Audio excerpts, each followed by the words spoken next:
100 channel, please hit the like button, subscribe button, and notification bell on your way in. Please wait while the host prepare the show.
Welcome to the GameChanger 00100 show. I'm your host, GameChanger. Okay, so today I have a special one.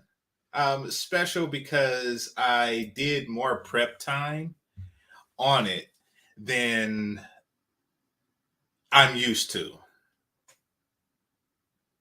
And that's because I actually found out a couple of things. I never really watched reality shows, decided to give it a chance. Just to have something to say on today's video. To be perfectly honest, reality shows is not my thing. These dating shows that aren't really dating shows per se, because nobody there is actually taken seriously. Like, no, like the purpose of it isn't to find a mate, is to win. And the way that you know this is that the people that they pick for these shows don't have any challenges whatsoever finding mates. It's like, hey, let's play a game. Let's see if we can hook Rihanna up with somebody. Like, let's see if we can hook Chloe Bailey up with somebody. Let's see if we could find somebody that wants to hook up with her. It's like, come on now. Is that really a game? Are you really playing at that point? Like, who thinks like that? Where is the challenge? Like, you it's better when it's regular people, in my opinion. Both the men and the women. It is very difficult for the average man to get with the average woman nowadays. And that's because on both sides, the women's side especially, they're seeking exceptionalism. They're seeking something that's far past themselves, far past what they deserve. Once again, the women especially, the men, we're happy. If a guy's a 5, he's happy with a 5, maybe even a 4. But a woman who is average at best want a man who's exceptional at worst. That is the climate that we live in. So if you want to show a challenge, then show that. The problem with that, and I get this, the problem with this is that people don't want to see average people. They don't want to see average people do anything. They don't want to see average people eat. They don't want to see average people sleep. You don't want to, like, if there was an average person porn site, you probably don't want to see that. Well, maybe if both parties were average in it. That's just not something that you like. Speaking of like, hit that like button. Greatly appreciate you. Greatly appreciate you. So that's why I don't watch it. However, somebody came up on my feed and she had some complaints. And her primary complaint was, and of course I'm going to play it. Her primary complaint was that Black women aren't getting a fair shake when it comes to reality TV shows. So essentially, she's saying that when they're picked to compete against white women for primarily white men, they lose all the damn time. I was like, wow, that's interesting. I actually, because I don't watch reality TV shows, I didn't know that. I kind of suspected it. But I would assume that the guys who are there to win would go for the low hanging fruit. You know, like if the whole name of the game is to not be, if you're playing like musical vaginas, and that's a game where, well, you know how musical chairs are played. I would assume that you just take the closest chair available to you, but apparently something different is happening. in modern dating. Something different is happening, and and it's what they consider to be. Maybe it is, maybe it isn't, but life isn't fair. So you know, is what it is. But take, I want y'all to bring in this woman's take, this young lady's take on it, and then we'll discuss it a bit. And I have a couple of more videos that we will discuss. So hit that like button, stay tuned, and let's get started. Let me just say what's up to some people. What's going on, Jay Spence? What's going on to Sweet Melody Speaks? Appreciate you, love. No Country for Old Simps. Appreciate you. Appreciate you. Will Brown, salute. Kevin Murray, salute to you. And 1D Forever. Appreciate you. Appreciate you. Make sure y'all hitting that like button. All right. So,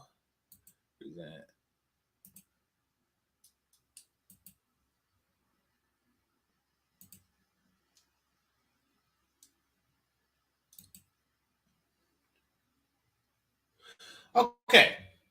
So, I'm not going to play like the whole intro. It was well cut and everything, but it's just, I don't know. It just doesn't really fit in with the style of the show.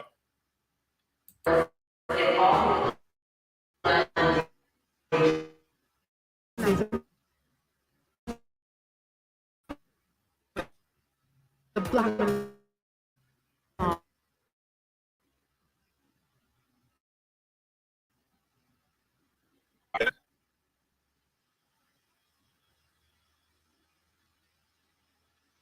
Disclaimer for this video, I am just expressing my own thoughts and feelings. If you take offense to anything I say, that was definitely not my intention. However, if the shoe fits, lace it up. I'm Amber, I'm 24, I'm in London, I'm in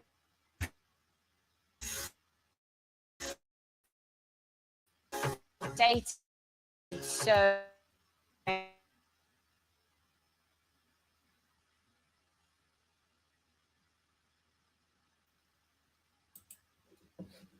all right. Yeah, it's doing that for whatever reason. StreamYards, when you try to share, their share feature really is really bad. So I'm gonna take the matrix effects out of it, or actually I can't really. That's not gonna help. Yeah, that's not gonna help. Just thought about it. 1 second.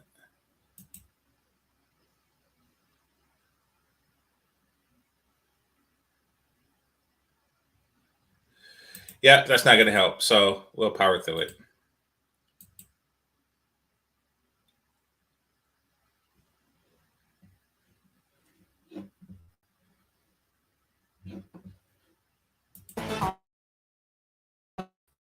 down a little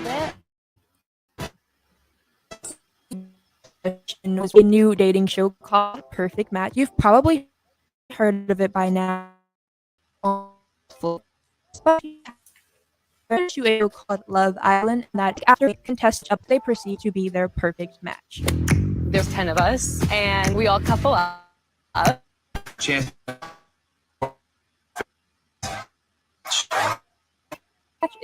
Every day there is a new contestant brought in that is kind of there to as up already existing matches. As a result, sometimes couples break up, new couples form, and that leaves some people single and lonely at the end of the show. Now, something I want to point out about how a lot of these shows operate is already the cast of men and women is so methodically chosen that it's obvious the talent scouts and recruiters are kind of doing what they call cherry picking to create diversity, what they perceive to be diversity, which I'm going to show you a picture of what a lot of these casting directors perceive to be diversity.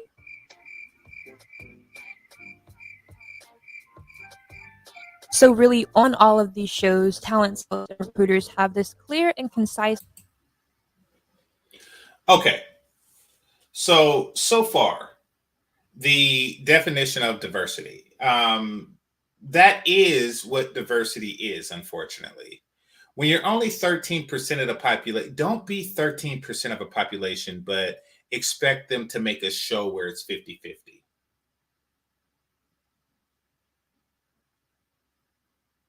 Don't do that, because yeah, it's not an accurate representation. Let's just start there. Or that is an accurate representation of what the dating market will be like, especially if you want to date interracially or interculturally.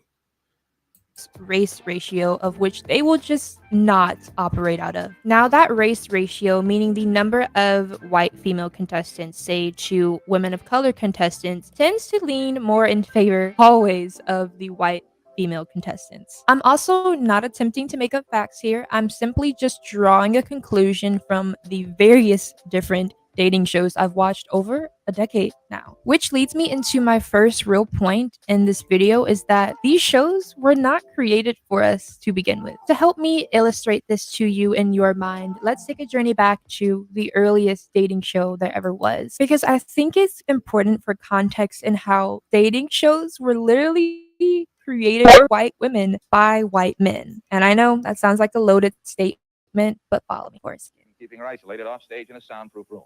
Let's bring her on stage right now. A former beauty title holder, she creates beauty of her own on canvas. And as an accomplished artist and sculptress, she hopes to open her own gallery. She's from Corpus Christi, Texas. Finds relaxation in many outdoor sports. We're delighted to welcome to the dating game, Farrah Fawcett. The original dating introduced by television producer and game show creator Chuck Barris. Now, Barris was the first ever to create a game show based on dating. At the time, she had games around, but none. Okay, I'm gonna stop right there for a second. Hit the like button. Yes, dating shows, like many other shows, like basketball, like football, like baseball, like golf, like everything was created for white people. If you're going to insert yourself into something, then understand that it is a competition. We can't work on this concept of you have to make everything an affirmative action thing. You can't. Life doesn't work that way. It's not going to be affirmative action is not going to be there, and Title IX is not going to be there everywhere you go. I know America feels a need to balance the scale and make everything fair, but one thing that is not fair is the dating marketplace, especially if you are going to date, mate, and relate interracially.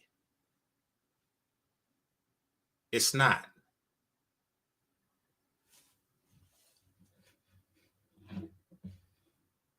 Centered around this idea of dating and contestants dating each other. The dating game premiered in 1965 on the ABC network, marking it really as the first of its kind and the first in American history. The premise was a female asking questions of three batters who sat on the other side of a partition. She wasn't able to see them, of course, and she picked one for a date. And then she met the guy that she had picked, and they were awarded a date. These male contestants were basically hidden out of sight as they were asked questions about their ideal partner and questions just about themselves. Something I can compare this to in today's world is actually a channel here on YouTube. It's called Nectar. And Nectar makes a lot of videos based on blind dating, where there is one man or one woman asking questions to a group of singles hidden behind a single white sheet or curtain. Hi, I'm Janie. Hi, nice to meet you. I'm here with Bloopy. It's an amazing name. She kind of looks like a bloop. What is a bloop? You know what? You'll see. Ooh.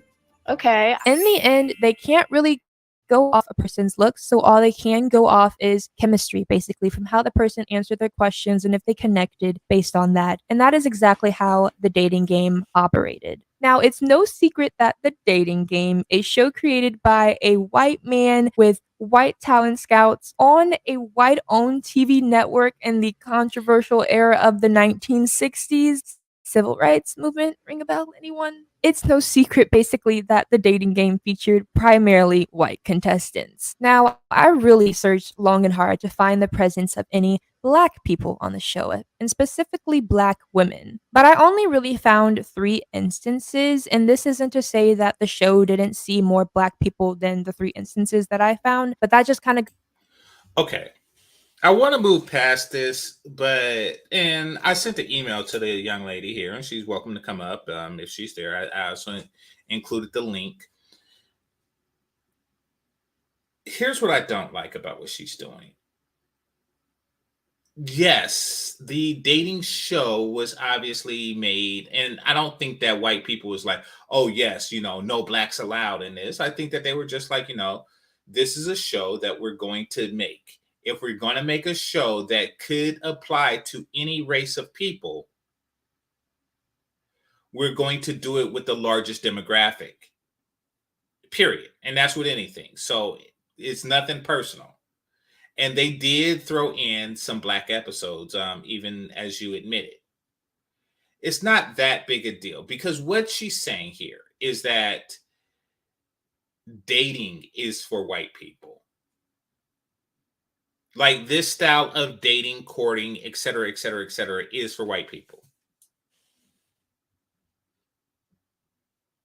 goes to show how hard it was to find black people on the show just existing, because even when you search up the show on YouTube or the internet, you're going to get a lot of clips of white people. So the first picture I found is this picture that looks to be from the 1970s with 3 black male contestants, and another picture here showing 2 black contestants, male and female, blowing a kiss to the audience. Another instance that I don't really want to count, but like I have to count, is more so of a guest appearance. And like, guess who was on this show? I'm talking about the king of pop himself, Michael Jackson. Michael Jackson was on this show. He appeared on this show as a literal child. I think the Jackson 5 was still together, but Michael Jackson, even with the level of rising stardom, unfathomable to any artist or person at the time, even his potential female suitors were limited to black women only, which, given the time period, of course, with racial tension and just interracial relationships being a very taboo subject at the time, no one really supported them.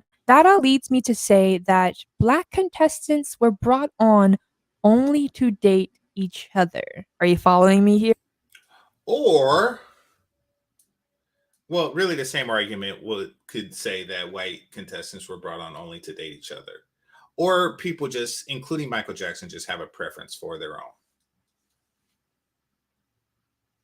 own. And again, I'm not attempting to make up facts here, but the reality of the matter is that this show further constructed and confined race relations to the point of you date your kind and I'll date my kind. Now, one way we've seen this show up in today's reality dating shows is so subtle, you may not even realize it. It's snuck in so many times, honestly, and it may seem so harmless, but it's actually so harmful. What I'm talking about is when the cast of women and men have finally met each other and they kind of separate into their separate groups. The girls go have their girls talk, the guys have their guys talk, and they bring up first impressions, who they think each other is vibing with, and kind of what their ideal type are. Specifically in the girls combo, there's always this point of conversation that's brought up when it comes to the black woman that she would look so good with the only other black guy in the cast. And I don't know, but to me, it's giving what I referenced earlier, that you date your kind and I date mine. But it's actually really harmful when non-black people push black people onto the only other black person within the vicinity, and that it's unimaginable for us to connect with anyone outside of our race. And of course, black love is beautiful. It's just giving not racist, but it's just highly ignorant. At the end of the day, it's just boxing black women in. I think a lot of black women who grew up in predominantly white. Now, I have to say, and this is to you if you're watching, I forget your name, Brianne, I think it is. I have to say that you come off as really black female centered, because that's not limiting to black women. that's limiting 2 Black men. Like, really stop and think about it, because you have a group of people, right? Let's just say 1 Black, or a group of women, 1 Black, 4 white, right? So 5 of them. Those 4 women are saying that you two belong together, which means that those 4 women are not going to take what's yours. They're going to try to force the 2 of you together, meaning that that guy don't have access to those 4 women, because those 4 women want to see you two together.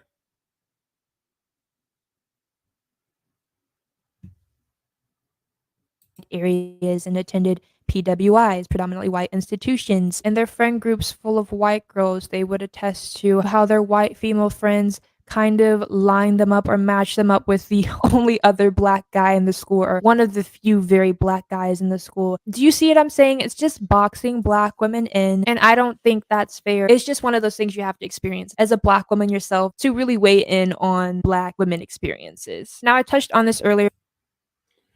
Once again, and I really hate this, because they don't see a problem with picking your mates. Well, she do see a problem, but she only sees it as it affects the woman. Like, you're basically, like, say your name is Lawrence, right? You're a Black guy named Lawrence. You're at a PWI, and there's a sorority of girls, some white, some Black. Now, you may be interested in a Black girl, you may be interested in one of the white girls. But what you want don't really matter, because it's all about what they want for you, is essentially what's going on. Now, going to a PWI myself. By the way, for those of you who don't know, a PWI is a primary white institution. You know, a primary white university, college, or, you know, trade school, or whatever you went to, post high school education. And HBCU is a historically Black one, which tend to have ridiculously a lot more Black students there. It doesn't stop them from having Latin Miss prom queens and stuff like that. Nevertheless, went to a PWI, and what I noticed is that the Black girls that were in white sororities and things like that, they made it a point to not mess with the Black guys, including myself.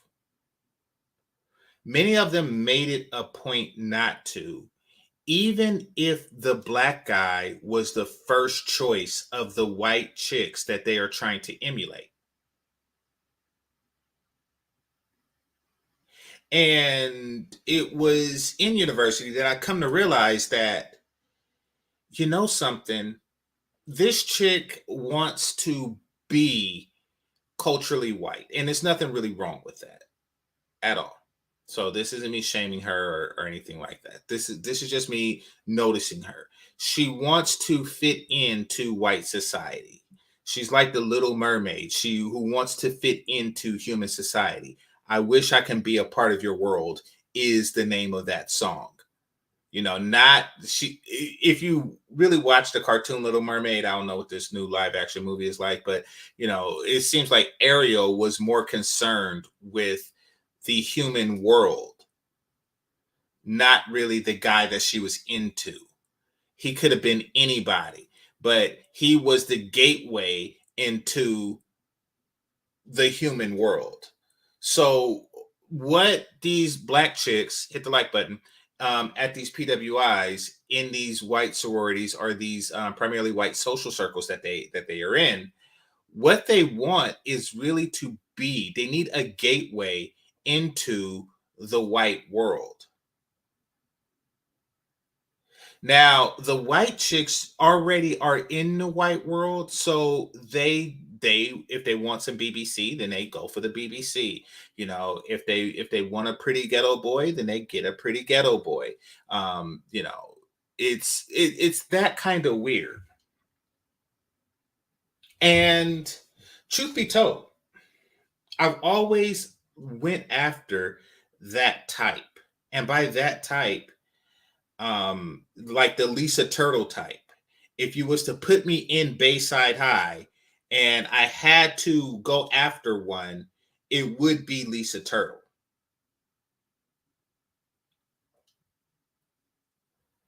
But once again, she would have to be we would be creating our own world. And the perception is that when people see us, we'll just be a regular black couple and subject to all of the stereotypes that's implied with regular black couples. So it is an interesting situation. And I did find later that, something, it would just be given, it would be easier to get with the white girl in that situation, even if the white girl is more attractive. And that is because she has less to prove. And she's likely going to be more interested and more susceptible to my advances. So, and that's really what guys go after. Hit the like button. But I want to go back into conversation on just how they're set up and that the contestants pick who they are most attracted to and in like with. And I just want to point out that every single time, without fail, black women are picked what class? I'll let you answer. Black women are picked last, if at all. And you know what? I shouldn't even say they're chosen last. A lot of the times what ends up happening is they just get the scraps because getting chosen last isn't a choice. You kind of get matched up with whoever is left over. And that is unfortunately a lot of the times what happens with black women on these shows. In the first episode of shows like Perfect Match and Love Island, on day one, at the very least, everyone is going to get matched up into a couple. On a show like Love Island, I think it's a perfect example of this. They usually have the women line up while little by little they send out each male contestant, and basically the women do forward if they are interested in matching with this person. A lot of what's happening is the black women will step forward for maybe one or two men, but they get shot down both times. Or if it's not a black man themselves picking the black woman, we're not getting chosen. And I mean like the black men who are like specifically down to date black women or have experience dating black women in the past. And let me tell you how. Now, this is why I really wanted to cover this. Hit the like button. This is why I really wanted to cover her, because of what she's about to say here. And she very likely will fall into the token category. Why do I say very likely? I mean, like a token should be obvious. It's obvious it's not a quarter. Okay, here's the thing. Listen up and listen to me good. Keisha don't want to be Keisha anymore. In fact, I don't think that she ever really did. I repeat, Keisha don't want to be Keisha anymore. What Keisha wants is the ability to turn into Ashley and Keisha at will. So there are a lot of Keishas that are turning, and when I say Ashley, I came up with the name Ashley from what's that show called? Tatiana Ali, Fresh Prince of Bel-Air. Yeah.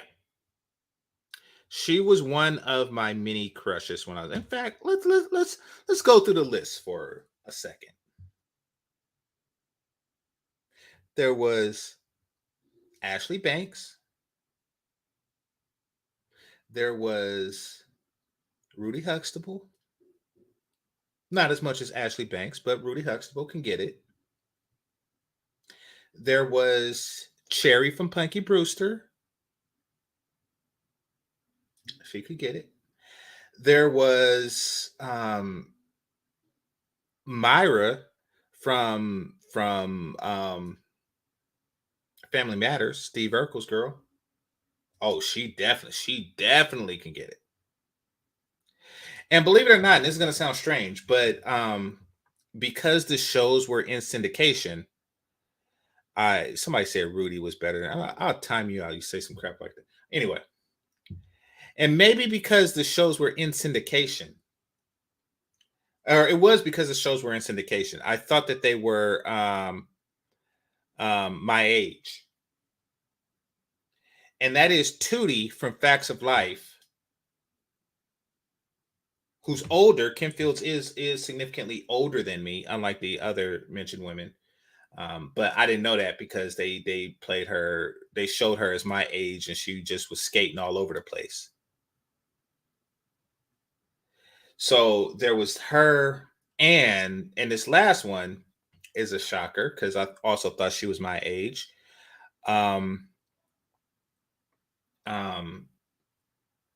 Janet Jackson. Janet Jackson could get it. Janet Jackson, she played. Just keep in mind, I'm talking about when I was like a kid. She played a kid on Good Times, and her mama beat her. She burned her with an iron for whatever strange reason. You know, she was ironing clothes while the girl was in them. It was just awful. And Winona adopted her and stuff like that. So yeah. So Penny was her name, exactly.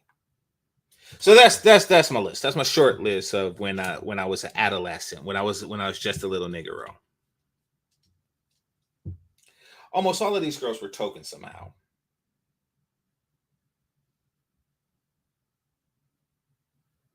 And yeah, they were my interest. So a lot of true Keishas. In fact, they don't even show Keishas because Keisha's just downright obnoxious to everybody, to be frank as hell. They're just downright obnoxious to everybody. So you just kind of like, Keisha. So what's going on now is a lot of Keishas, when they want to seduce, they put on their interview persona. So that's why I want to say that this chick may be a token. She may be a Ashley Banks type chick. But then again, she may not.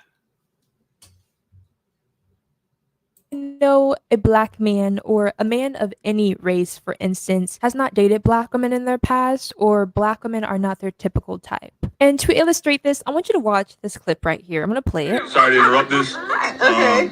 How you doing? I'm Bartiz. Hi, Bartiz. Nice to meet you. I've heard a lot of things about you. Have you? Yeah. Amazing woman. Like, gorgeous, strong black woman. Like, works for herself. Gassing her up? Gassing up, you know what I'm saying? Gassing up a little bit. Yikes. Women is excessively referring to black women as a beautiful black queen, this beautiful dark chocolate drop melanin pop queen. You know what I'm saying? Like the excessiveness of it all and throwing out these over exaggerated compliments, basically. You can tell with these kinds of men that they don't really know how to talk to or interact with black women. I need justice for Colony. That is not true. That talk, that whole queen, oh my queen talk is what black women want to hear. They just don't respect the person saying it.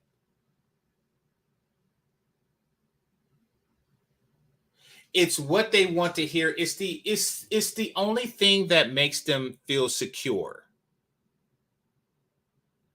And that is this queen, oh my beautiful queen. You're strong, independent. Oh, my beautiful queen. You don't need a man. Oh, my beautiful queen. Like, they need to hear that.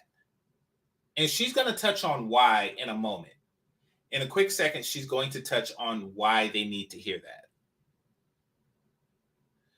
But once again, you could do all that. They'll like to hear that, but they don't really respect that because, you know, if she's a queen and you're a subject.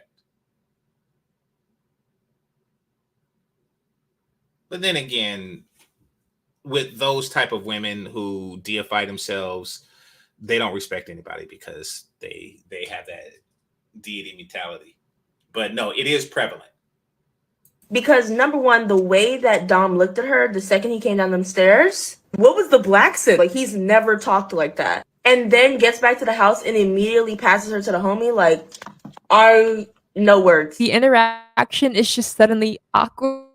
Suddenly talk to you like a sister. Like, what do you mean? It's just beyond cringe. And I think the biggest reflection that a man has never really dated a black woman in his past, or that black women aren't his typical type. And I mean, like, that's fair. I still kind of personally don't get the whole thing of having a preference based on race. That whole topic of preferences is confusing to me because I have just grown up, like, even in a predominantly black area, I've grown up being attracted to all races. Like, I do not discriminate. Everyone knows this about me. But basically, getting back on the subject, these excessive girl empowerment compliments are usually ways these men try to friend zone us. You know, to label us as. Okay. That's true.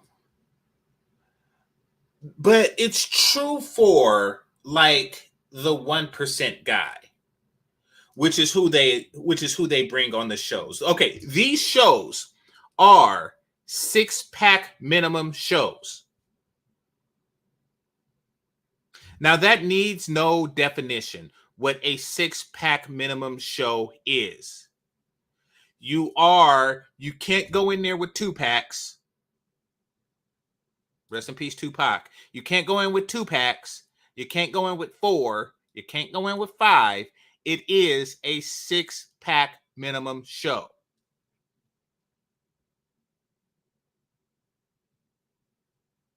And you have to be performing somewhat on the economic front because it seems like it requires that they take significant, globs of time off of work. So it is a 6-pack minimum show. So you are dealing with, likely the top 1% of guys in areas that women seek, consider top, generally speaking. When that guy is calling you queen, queen, oh my queen, yes, he is patting the top of your head. So just like if you have a kid that's special and you call that person special so they can feel good about themselves, you see that they are unique, so you call them special. From these 1% guys, when they're saying, oh, you're queen, you're independent, they are, yes, you are being friend zoned. And not the equivalent to, see, friend zone typically, hit the like button, people, hit the like button. Friend zone typically is for men, or excuse me, when a guy puts a woman in a friend zone, it's really a friends with benefits zone. Because friend zone is where you keep people that you want to benefit from, but you don't want to give benefit to. So a guy keeping a woman in the friend zone means that she's your friend with benefits, means that she's just somebody that you go and get what you want from. And just like a woman who keeps a guy in her friend zone, he's somebody that you go to and get what you want from. And whether it's money or attention or et cetera, et cetera, et cetera, he's there when you need those things from him.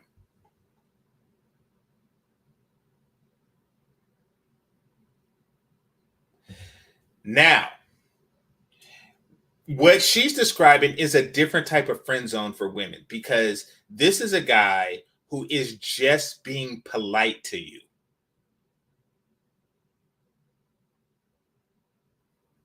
He's just being polite to you. He really has no interest in you whatsoever. And he's being polite because, let's face it, and I'm not saying that I'm the top 1% dude, but because I know y'all can't see me, but I have been in the situation where I had to do that. And this is because the way that you're treating them is akin to the way the white chicks are treating them. Now, of course, I'm not really doing this to anybody on these shows because these aren't necessarily the top 1% of women, but they are extremely attractive. There aren't any average women on these shows. Let's start there. Let's make that clear. So I wouldn't have a need to do that to anyone on these shows. However, I have been in work environments where you have the stereotypical human resources lady. Now, what is the stereotypical human resources lady? The stereotypical human resources lady is a woman who is overweight, for one. She's a person of color.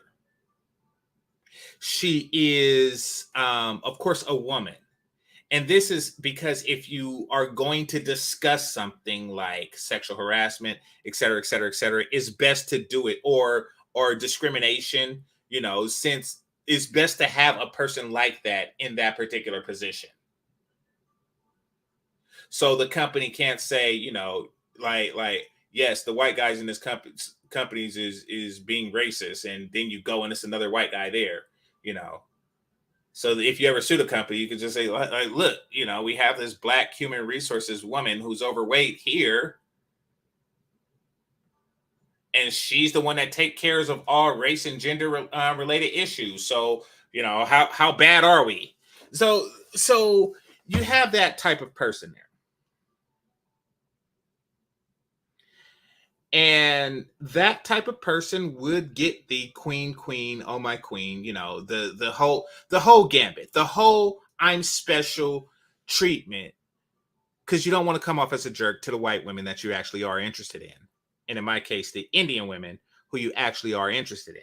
You just don't. So you give them the same pat on the head that the white girls give them. And yes, it is a universal head pat. You're special. That is what society is doing to you. When you are 80 pounds overweight and somebody, it was like, "Ooh, you got them curves." And this is coming from a slim white woman who would never be 80 pounds overweight. She would not be you in a million years. This is not Get Out. She is not going to choose yourself. She's not going to want your hair. She doesn't want any of your features. Maybe the lips or the skin color. Maybe that.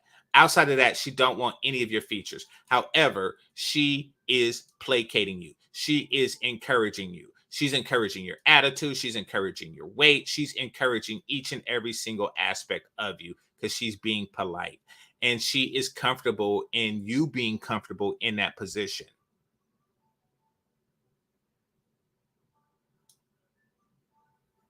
And the guys play along because you're Garrett. You're Garrett. Who is Garrett? Hit the like button. Not to be confused with Jared, the pedo from Subway. Garrett is the Peckerwood boy that's good with the glass. So for those of you who haven't seen the movie Django, white guy goes up to another white guy that owns some slaves. And he said, "This is Django. He's a free man. So you can't just treat him like a black person that's a slave." So the woman he was talking to, the black woman who's a slave, who he was talking to, said, "Do you want me to treat him as good as white folks?" He said, "No, that's not what I'm saying." She was like, "Well, what are you saying?" And he said, "You know that Peckerwood boy that's good with the glass? What's his name? Jared. Well, there you go. You just treat him like Jared." That is what they are doing. They are treating them like Jared. I repeat, they are treating them like society is treating these chicks like Jared. like you're a Peckerwood boy that's good with the glass. That is how they are treating you. But then again, look at how you're treating yourselves. All right, let's continue. The home girl. And going back to what I was saying earlier before I took this long diversion, if a black man who is like kind of, they say pro-black women or like pro-black, if that man isn't picking the black woman, no one really is. And the black women get left with whatever's left over.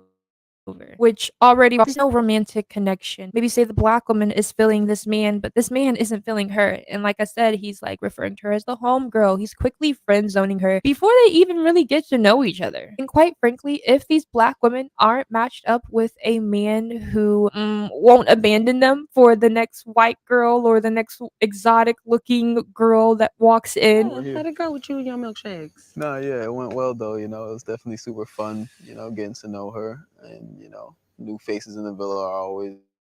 You look happy. You look tighter. The villa by the end, that was perfect for me, but at the same time,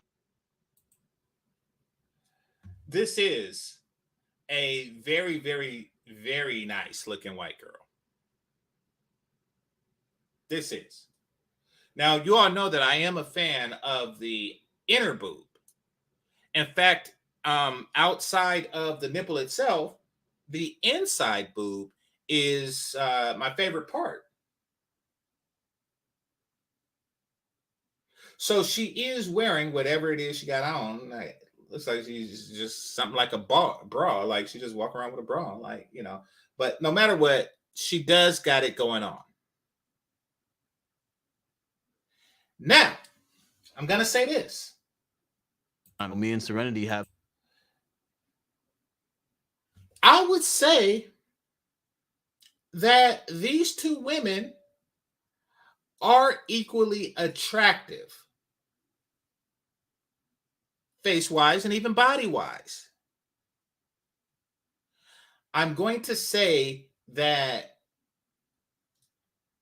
and this may or may not be racist, and take what you want from this. Hit the like button. Take what you want from this. I'm going to assume that the other girl's hair is real and yours isn't. I repeat, physically, I give y'all equals. I'm going to assume that her hair is real and that yours isn't, which gives her an advantage over you. The two of you standing together, you know, asking who can go down on me, coin toss.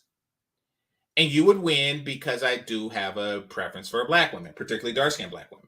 So you would win that coin toss. However, I do have a preference for real hair.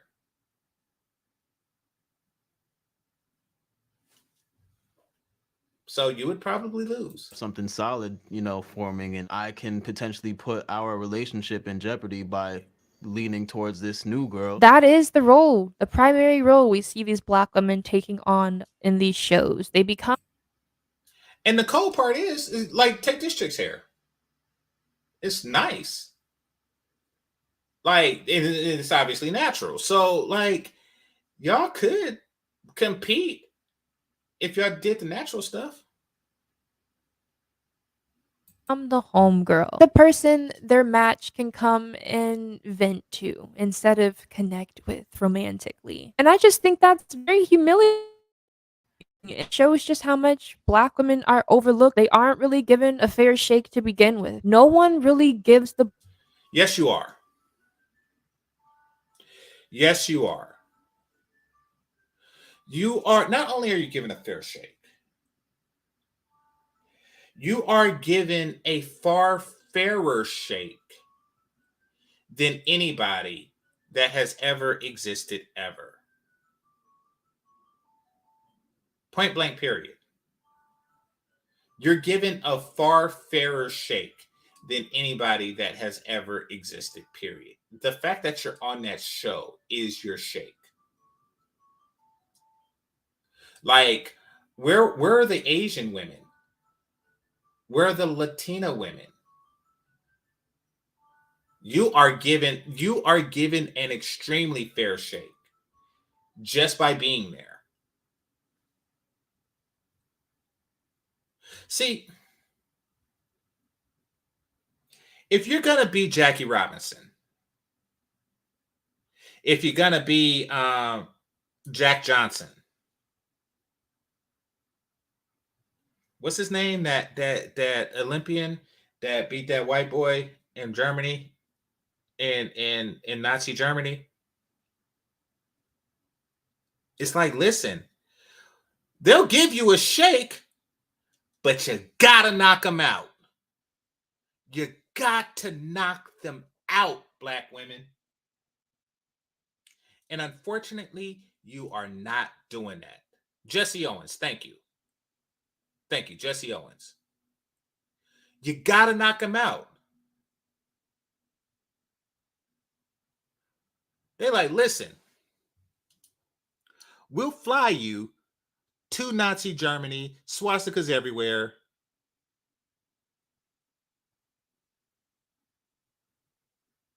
We will give you that opportunity. Okay, who was the boxer? I think Jesse Owens was the runner. Yeah, I think the boxer was Joe Louis. Yeah. Joe versus Max. Yeah, there was a movie called Joe versus Max. You're right. So Joe Louis. But you can use Jesse Owens in the same. Listen, they say, we'll give you the opportunity. You got to knock the white off of them. You got to run. You got to outspeed the whitiness. You got to. You can't just sit back and complain and say, oh, the referee is racist. You got to knock them out.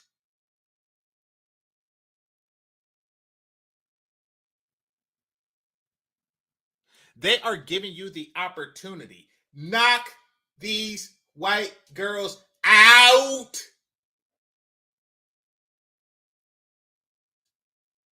Knock them out. That is the only way. You got to cut their hand off.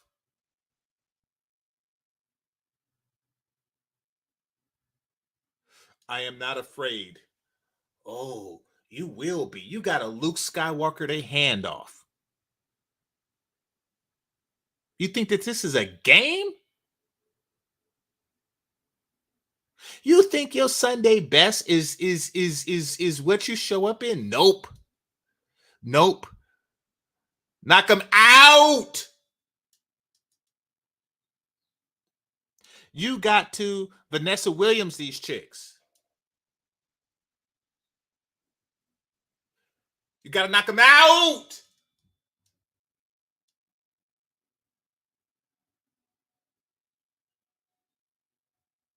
Because they not playing. You seen that white girl with the inner titties?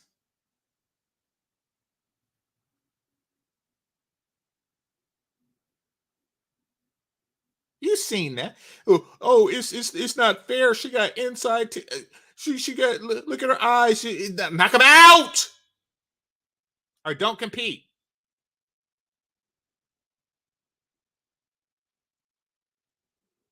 I had to compete with white people and Asian people my whole damn life. That's the plight of being a nerd. Mesa, Mathlete, Math Olympics, stuff like that.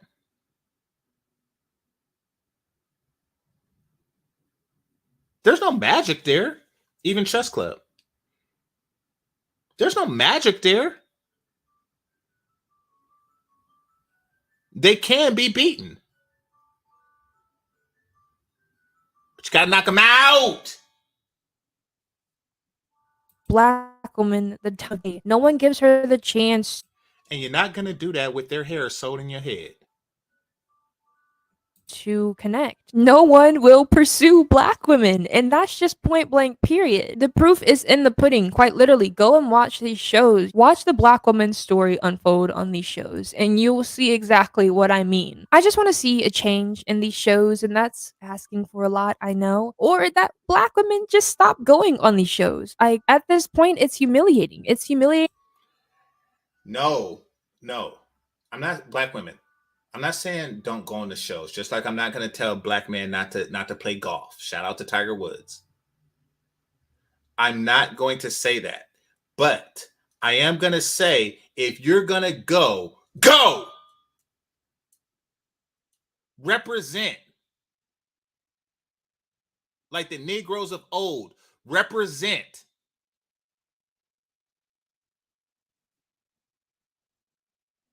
And you're not. That's why you're losing. To watch black women time and time again get rejected on national TV. It really calls attention to this real problem for black women, and that we feel like a lot of men just aren't attracted to us. And that is the reality, and it needs to change, simply put. But that's gonna do it. And that's the problem. The only way the problem of men not being attracted to you will change is to be more attractive.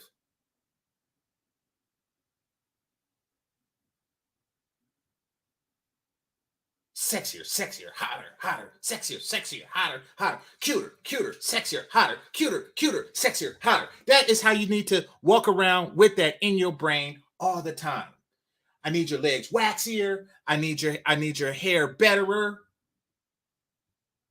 I need your eyebrows doner. I need your breast plumpier. I need your stomach muscular. I need your ass bubblier. I need your nipples pointier. All that. I want it all. Give me it. And until you do that, everything you do will crumble.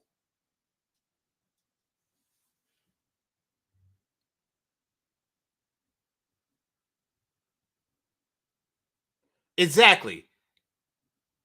I need your submission area.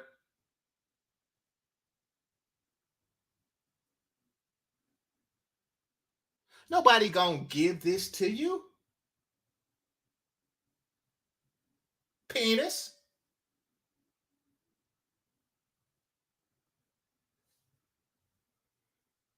On my rant about the humiliation and mistreatment of black women and going on these dating shows. Feel free to voice your concerns on this topic below. Let me know how you feel about the whole matter. I also want to thank you so much for watching to the very end. If you made it to this point, I love you so much, and you definitely should subscribe. And like I said, it would be oh so great if you could give this video a big thumbs up, as it helps with the algorithm and making sure people find this video as well as my channel. But with all that being said, guys, I'll see you in my next video.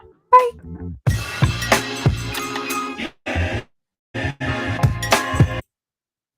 All right. So that's her. Interesting outlook, interesting take on it. Now, one of the things that I find most interesting about what she said, and I'm hoping that the next video isn't going to be as choppy. I'm really hoping for that. But one of the things that stood out to me was when she said the only guys that take black women serious are these black men who are super queen, oh my queen. They're super loyal to the black race. And she's right. The only women that they feel secure, that they don't have to put their best tit forward, is those type of guys, which is why they encourage the hell out of, they encourage men to be those type of guys. They don't want you to be passport bros. They don't want you to be a guy that dates white women. They don't want none of that for you. They just want you to be in your place chronically and consistently. They want you on that super loyal, super hotep, super queen, oh my queen. They need you in that because that's the only way they feel the relationship will work. And that's why on some women, they eat that up because, they only feel secure because you're not loyal to them. You're loyal to the community. And for whatever reason, the community just so happened to be stuck between her legs.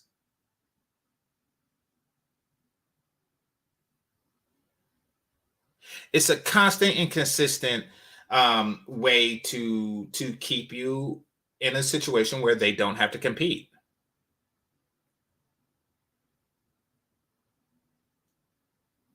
They want that from you. So anything that sounds like they have to compete, and when I say compete, you got to bring it. These white girls are not they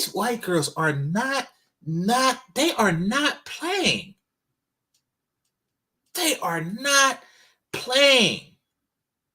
Black women, listen and listen me good. These white girls are not playing. How do I know they're not playing? Because I go to the gym.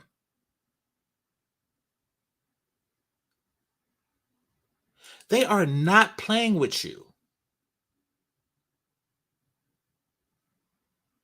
They are positioning themselves to,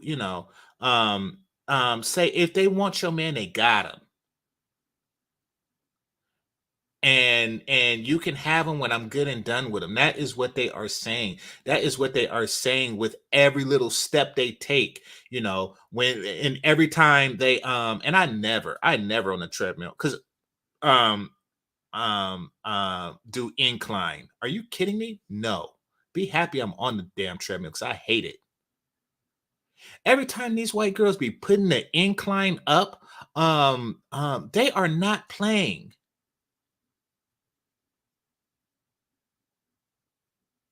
They be on that treadmill faithfully. And you think that y'all have an ass advantage? Oh, no. If I had to guess, I'm not an expert at this, but I think that they incline the treadmill to plumping their ass.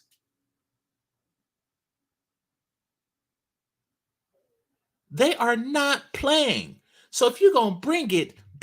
You need to Michael Jordan these bitches. Real talk.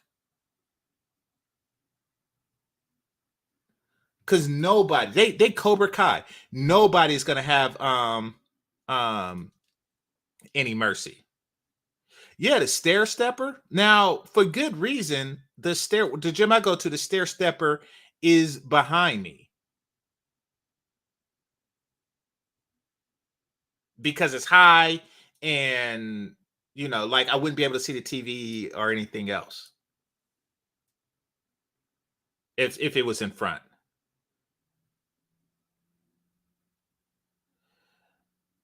But no, when I walk in and I look in that direction, yeah, it's always on a white girl on a stair stepper or like an older man who's looking for something easier on his joints for whatever reason.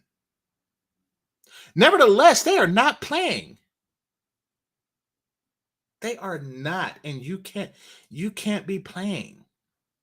You can't be at this deficit and ask for society to make up the differences. This community thing will only get you a certain type of dude. And that's the type of dude that don't want to compete also outside the community. Can these guys be successful? Yes. Can these guys, be good fathers and et cetera, et cetera, et cetera? Yes. However, no matter what their potential is, they are limiting their potential.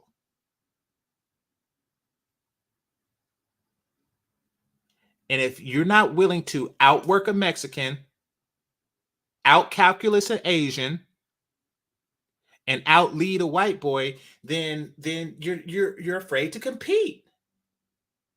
And that's why Joe Louis lost the first time.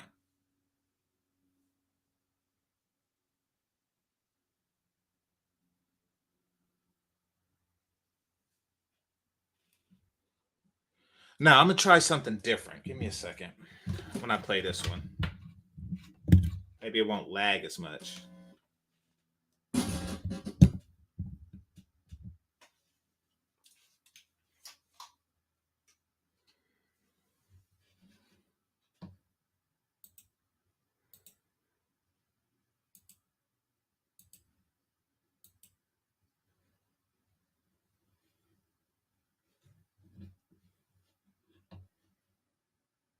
to Love Island, where we bring sexy singles and a token black woman to have some fun in the sun and prove time and time again. The amount of people I'm offending with this accent, and prove time and time again that black women are unwanted. Season after season, we will put you through an awkward first episode where the black woman is chosen last every single time, and you have to sit through half an hour of it. I have a decent amount of like UK and like Australia viewers, and I'm sorry. I'll release an apology video soon. Hello, everyone. Welcome to Anna on Demand, where I post videos every week about pop culture, politics, and everything in between. Literally vomit-inducing accent impressions aside, we are only a few weeks away from a new series of Love Island. Like, I'm not even a reality TV girl. Like, I really like. I don't really see the appeal of most reality TV shows. But girl, this reality TV show, I have watched every single episode of every single season of Love Island UK, almost every episode of Love Island Australia, and like, I tried to get into Love Island US, but like, something about the American accent just wasn't hitting right. I feel like we could unpack that further, but let's just leave that where it's at. Apart from that, you could really call me a fan. Like, I love. Okay, she says American accent, which tells me that she's probably from somewhere else. Who knows? I don't know. This entire franchise. However, just because I enjoy watching like sexy singles, like fighting and gossiping in tropical locations, does not mean that this show can't be extremely unenjoyable, especially if there's a black woman in that lineup of contestants. So today I'm going to talk about like how Love Island UK does black women dirty almost every single season. And like, we're not just going to be focusing on racial preference. Like, we're going to be talking about the extremely questionable like production and screen time decisions made that kind of make their intention / like, well, their lack of like care towards their black female contestants very clear. This is going to be pretty casual. It's going to be like mostly rant / discussion. It's not going to be one of my like fancy introduction, like thesis conclusion videos. So if you want to stick around, go ahead and sit back, relax, grab a little pina colada, and let me pull you for a chat. But before we get into all that, I want to thank Surfshark for sponsoring this video. Surfshark is a virtual. All right, let me move forward. Definitely going to be using Surfshark this summer to watch Love Island live when you surf the web, making sure your personal information and browsing history are safe from hackers. So run. Okay, right quick. Speaking of sponsors, GameChanger gets sponsors all the time. I get them all the time. I get emails from people who want to sponsor my show and pay me money to do it. To that, I say yes. And but they never follow through. So I come to conclude that people are under the impression that my channel is a gaming channel because of the name. And yeah, just a funny thought. And then when they realize what it is, they're like, oh no, I'm not sponsoring that shit. That's what I've come to realize. Don't walk. Use my code AUTA to get 83% off as well as 3 extra months free. And if you don't love it, Surfshark has a 30-day money-back guarantee. The link to sign up will be in the description box below. Thanks again to Surfshark for sponsoring this video. And yeah, let's officially get into it. So for people who don't watch this show, Love Island is a reality dating show that brings 12 stunning, single, and ready-to-mingle men and women to a sunny island villa for 8 weeks. And they spend that time like finding love, like gaining Instagram followers, getting into couples, and just all in all securing the potential for a pretty little thing brand deal once they leave the villa. Now, every season during the first episode, we kind of meet all the contestants, get like their backstories, hear about professions and careers we have never heard about in our lives. I'm Jack, I'm 26, and I sell paints for a living. We always meet all the girls first, like they come in on these cute little jeeps, like they walk in, share some champagne, talk to each other. And then after that, the guys come in like one by one, and then they essentially choose which girls they want to couple up with. But like the girls can step up beforehand to kind of let them know, like let the guys know that they're interested in them. Does that make sense? I mean, that sounds kind of confusing. So here's like a little taste of like how that usually goes.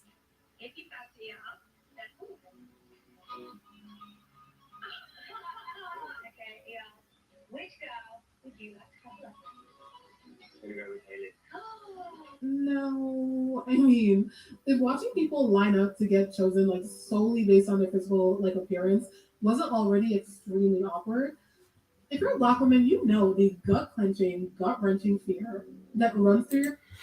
Okay. That's really like any dating app.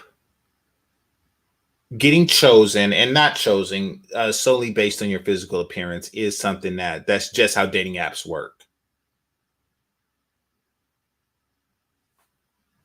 Now, I'll give my explanation of how this show works. I had to watch it after I listened to her. I had to watch a couple episodes, and there were some disturbing things on each episode, but I was looking for the one that she's bringing up. So basically, there's 5 girls, and she's right. It's often like 5 black, 1 white, or excuse me, 4 white, 4 non-black, and 1 black.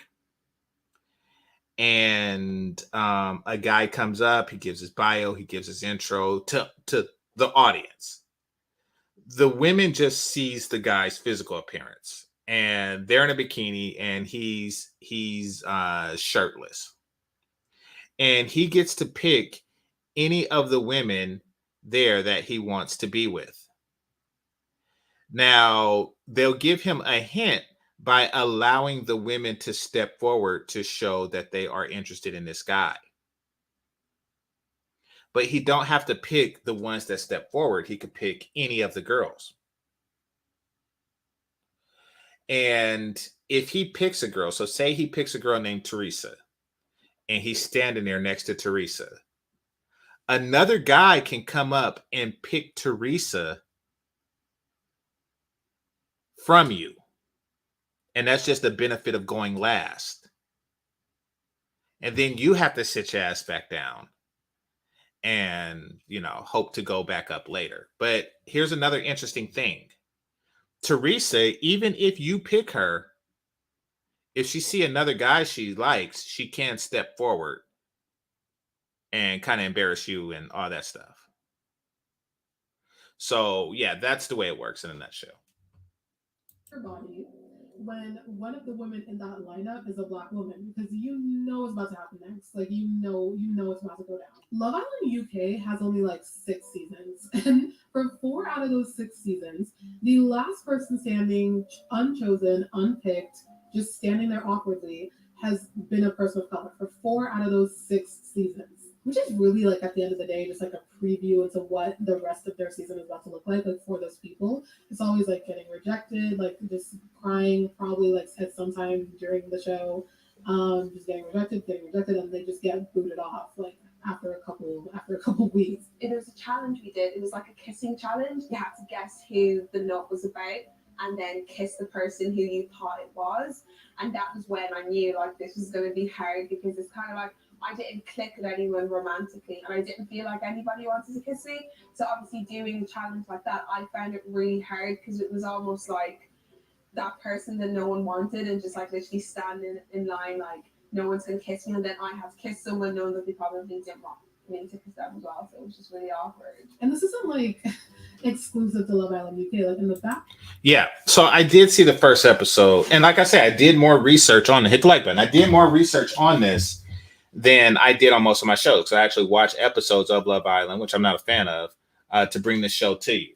And that's what I want to see, the episode that she was talking about. And I want to see primarily, well, I'll get into what I want to see primarily. And I didn't watch the whole show, but I did watch the like picking portion of it, because to me, that's the most interesting part of the show. And it goes to prove or disprove what we're talking about and what she's talking about.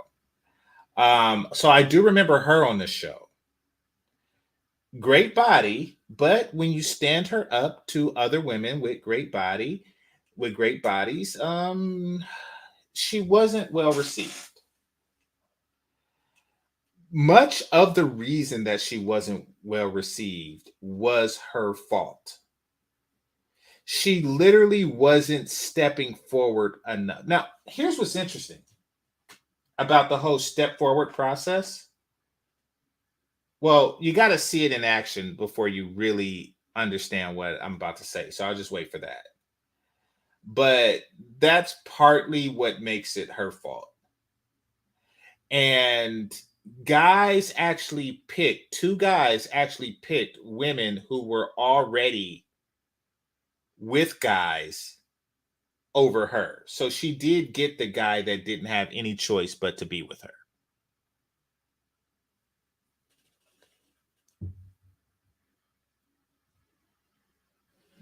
Okay, somebody said that she would be the most attractive without weave. Okay, here's the thing.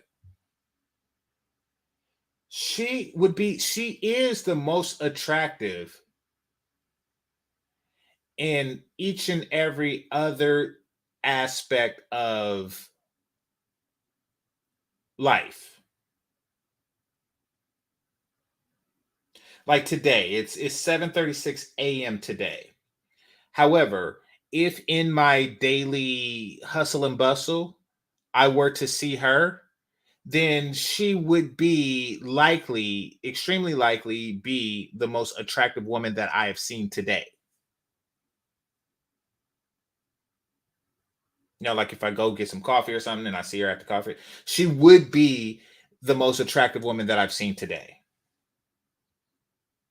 However, when you are cherry picking attractive women and putting them all together, she's depending on your type. Let's just put it like that. And that's exactly what they did here. And I think that this is the first time she's actually been rejected the way like this. And that's why I really don't have empathy for the women in this situation. I don't. Because you do a lot of rejecting. I repeat, you do a lot of rejecting. And I'm talking about the plurality of women, particularly this woman here, this, what's her name? Yuandi woman.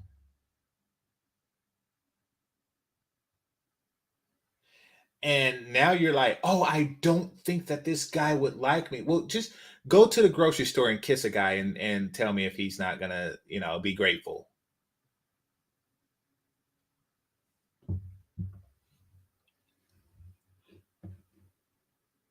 Sort of just like this U.S. dating show.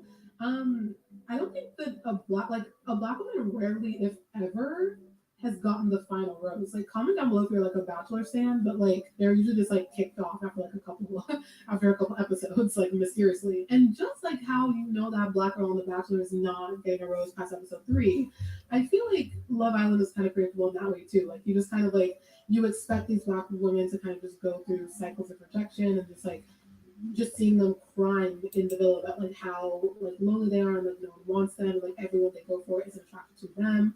And I came here for trashy TV and like mugging off and like I just came here for the tea and now I'm sad. So now I'm depressed. Like what's going on? Like this whole fiasco taught me that like I thought representation was good like in every circumstance. I think that like this really actually showed me that like just throwing in like a token black woman for the sake of diversity is not like the girl boss serve that you think it is. Like it's really like.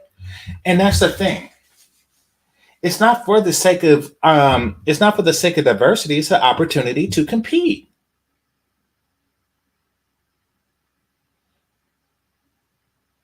I mean, it's kind of like if I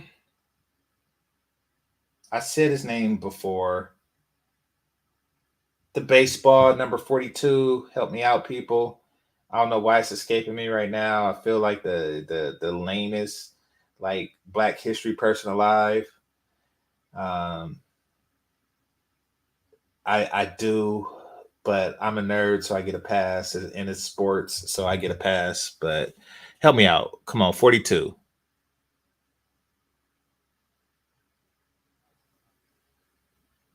Anyway, it's like if number 42 sucked. Jackie Robinson, thank you. Thank you. It's like if Jackie Robinson sucked. It's like, listen, it's like that song say, I can give it to you, but what you gonna do with it? I can give it to you, but what you gonna do? That is how y'all are showing out. Y'all like Jackie Robinson, that sucks.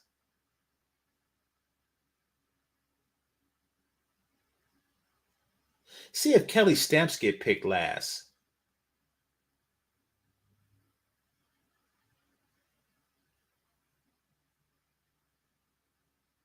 And I don't think I'm the only one that's really like looking at Kelly Stamps that way.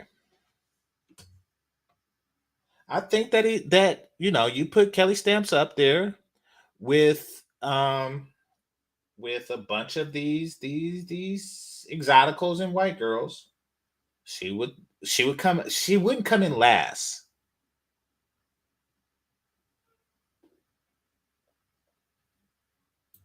You have like there has to be like meaningful representation and meaningful diversity, and I'm gonna get into that next. Like when you see someone who looks like you on TV, right? You just like identify with that person, like see yourself within that person, right?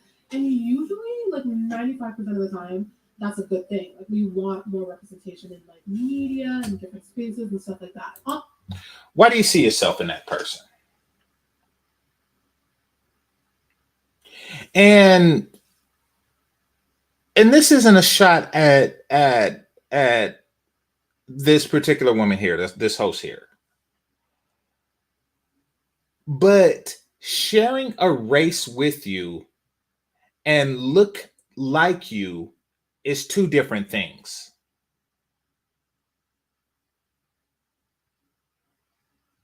See, I don't really like when I see a black person doing something and he's being successful or something like that. I say yes because it's a positive representation of the race. I don't say because he looks like me, because they don't look like me.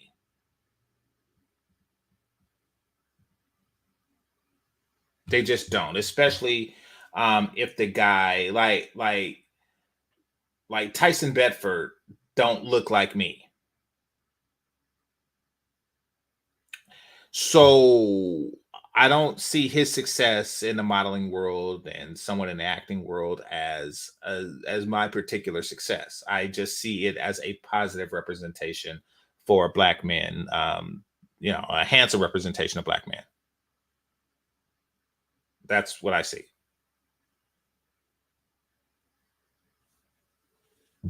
But you see something different, and that's disturbing. And I noticed this with black women. Like, if y'all see men drooling over Kelly Stamps or drooling over Lori Harvey or some crap like that, you say, "Oh, she looks like me." No, she don't. It's kind of like we can't see the differences in ants or bees or flies and stuff. Like they all look the same to us. That's how they see each other. Like, oh yeah, Lizzo looks just like Janet Jackson. It's like, no, different things. On the island, they really had me asking questions about whether like I even wanted like a black woman on the show at all. Like no one asked me, of course. I'm not relevant enough for that, but like it really had me thinking like maybe black women just shouldn't be on this show. This reflects the broader realities of what dating is like for black women. In a 2014 study, the dating website OkCupid found that like black women got the least amount of messages out of all of its users. So like every demographic, like Asian men, Asian women, black men, white women, white men. Now let's examine this for a second. Now, I don't really know how this percent thing works.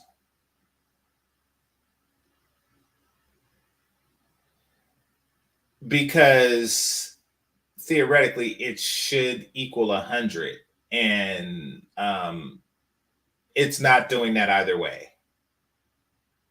Like up or down, left or right, it's not equaling 100. So it leaves the question to like 11% of what.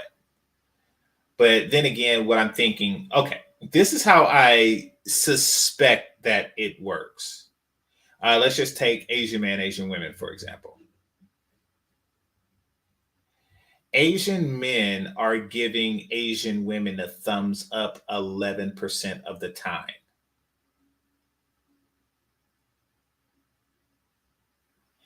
And Or, when, yeah. And apparently they're giving Black women the thumbs down 24% of the time.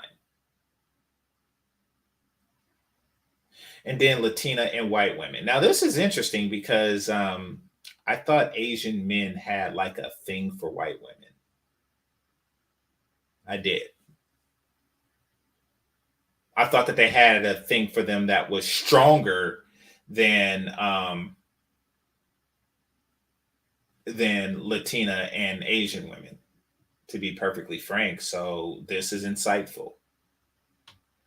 But they really are not feeling Black women. They are really, really, really not feeling Black women.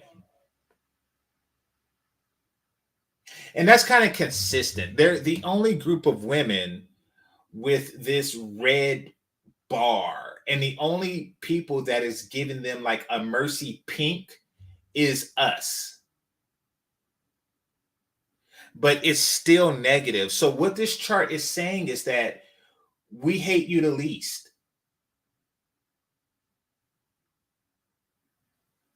As sad as it is, what this chart is saying is that we hate you the least.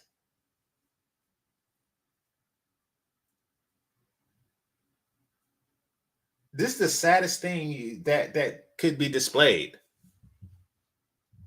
It's like we only hate you 9%. White boys, the ones that you're so eager to swirl with, hate you 30%. Now, what does that 30% mean? Because I gotta say, this is because the fact that they remember this from like 2014 really shows how much of a gut punch this is. Because look at the entire chart. Nothing else is 30. They did not take white men, for example, right? The next highest number is 18% for them. They are basically saying, I hate you more than I love Asian women. There it is. There it is. I have taken more of an effort to thumbs down your shit than I did to thumbs up other shit. Combined, 18 plus 6 plus 5 is 29. So basically, they are swiping, they are thumbs downing you more than they are thumbs upping others.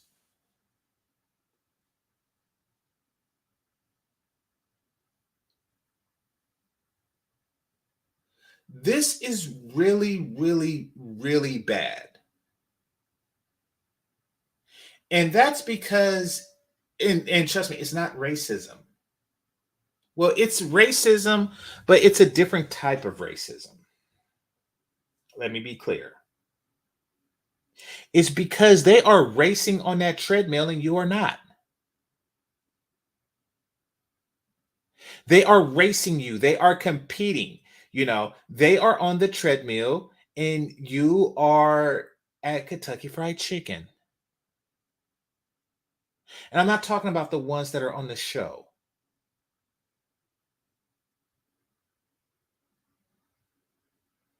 Right now, at Popeye's Chicken, there is a Black woman who would be first place on this dating show. She would be first pick. I've seen it. But she's not first pick. Why? Because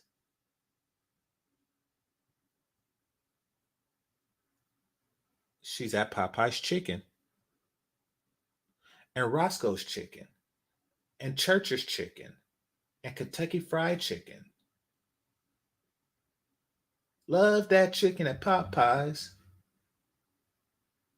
And like out of all those demographics, Black women got the least amount of messages. And men of all races were less likely to reply to likes by Black women. That means every race, including other Black people, tend to give Black women the cold shoulder when it comes to dating. And I'm not gonna get like too deep into like a racial preferences conversation. Like I've already made videos about that on my channel. Like I'll link it up here or something. Like if you want to check it out. But in all honesty, right? Like when it comes to Love Island, like why does it sound like Maury? When it comes to 2-year-old. When it comes to 1-year-old Khalees, Jose, you are not. It's 2 a.m. Like, just bear with me, y'all. But anyway, right? I'm not even like actually bothered by like the racial preferences of the contestants themselves. Like, we can always sit here and like, and I have like sat down and kind of considered the cultural reasons and like why those preferences exist and why they usually tend to steer away from Black women or like not really include Black women. We can sit here and talk about the root causes all day. I don't really see anyone like actually just changing their racial preference like just like that or like because of a show. And frankly, like a lot of the Black or mixed race women that have come on this show literally say point blank that their type is white men. Like Samira literally said that her type is like blonde hair, blue eyes. So I mean, do that. Okay, now somebody said it before. They're mad that the white guys. They're mad that the white guys aren't picking them as much as they would like for them to pick them. Okay, I mean, but just like you have a right to have an ethnic preference, they do too. And their ethnic preference just so happens to be what we've seen in that chart, which is Asian women. Now, the reason for that is because when given a chance, the Asian women really show out. They really be on that, fitness and submissive tip. They are ready to compete. I mean, there's no way around it. You're not going to affirmative action your way. You're not going to tears your way out of it. You're not going to twerk your way out of this situation. You're going to have to do the thing that you hate doing, and that is compete. And if you didn't hate doing it so much, you might actually win. Hit the like button. What you will. Like, I think it's unfair to focus on how those preferences impact the Black women on the show without like also pointing out their racial preferences as well, like who they are willing to go for. But even putting aside the racial preferences, like I'm on to the Love Island producers crew. Like they're not as slick as they think they are, and let me tell you why. The first thing is like once the contestants get into the villa, like the racial preferences are going to do what they're going to do, but the producers have that information beforehand.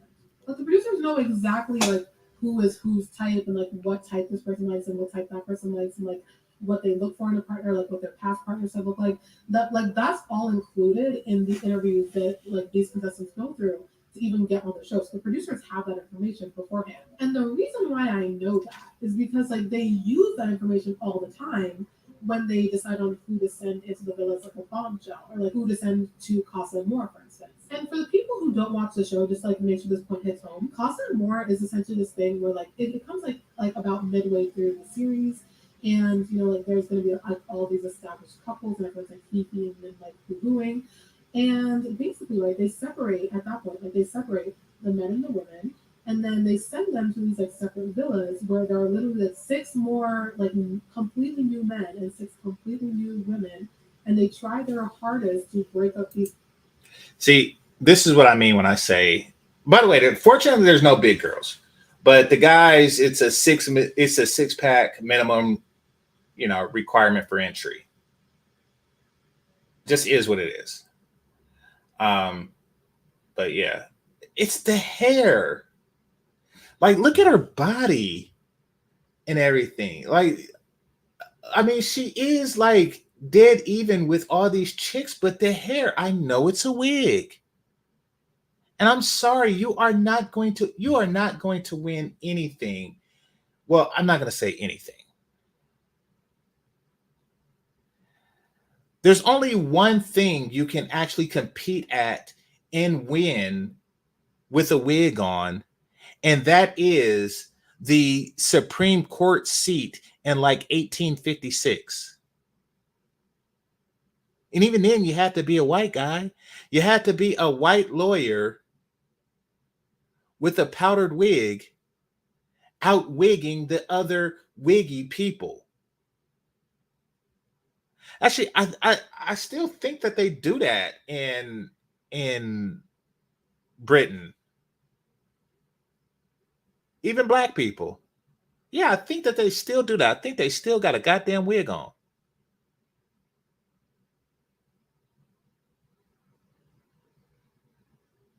You're not going to compete against a bunch of non-wigged women with a wig on. You are not. You are not. Hey, your body, mwah. Your skin, mwah.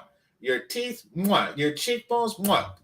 But no matter what, it's a wig. That is where hair is supposed to be. Like, that is the most important place to have hair. Outside of the eyebrows and the eyelashes, that's really the only place we want it.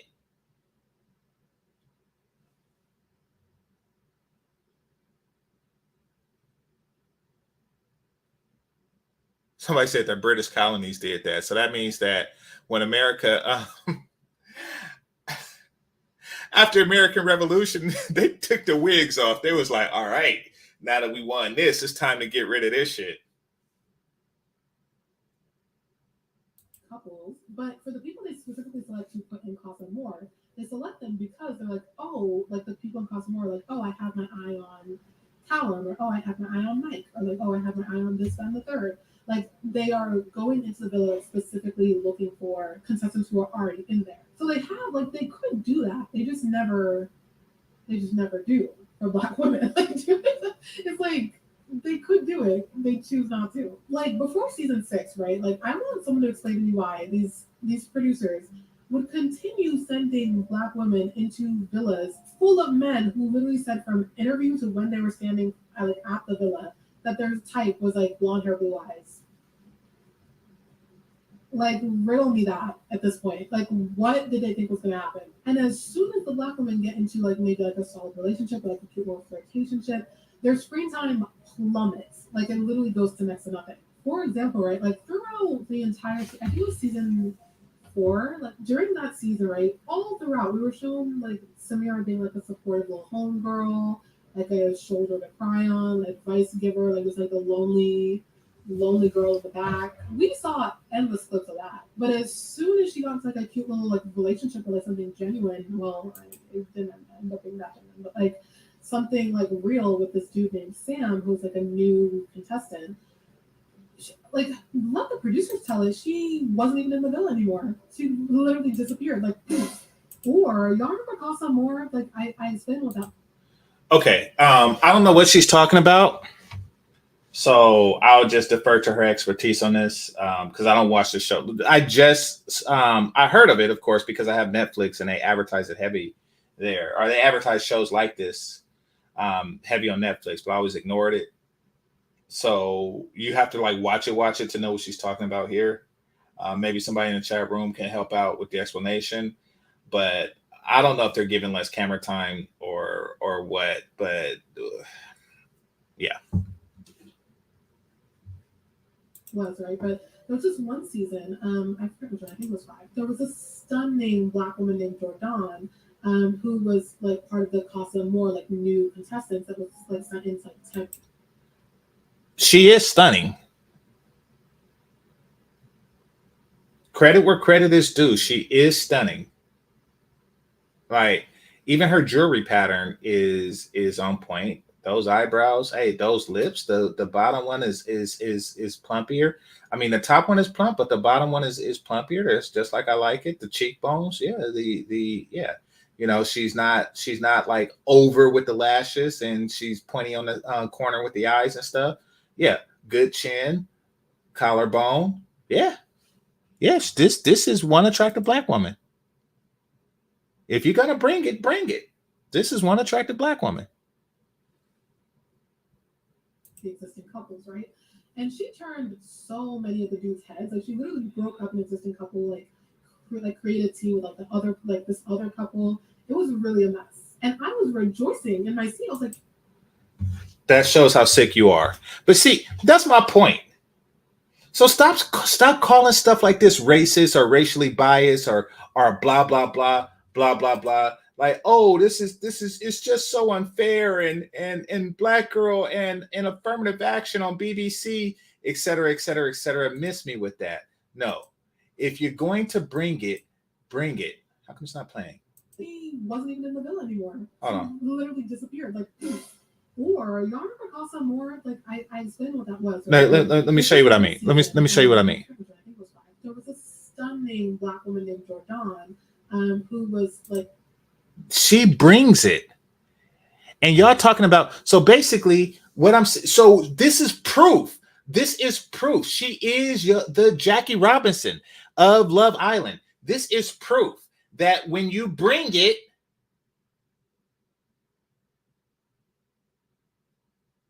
then your milkshake brings all the boys to the yard. You are the Khalees. It's not a matter of race. Like once you bring it, once you Jackie Robinson, once you Joe Louis, once you knock them the fuck out like Joe Louis did, they can't say nothing after that. The Aryan race is superior in every. Shut the fuck up or get knocked the fuck out. That is what happens. That is what she did. You do more of that. Get your Kelly steps on.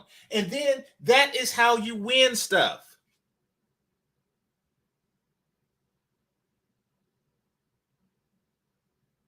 Bring it means competition. Poseidon, it means competition. It means do your best to compete.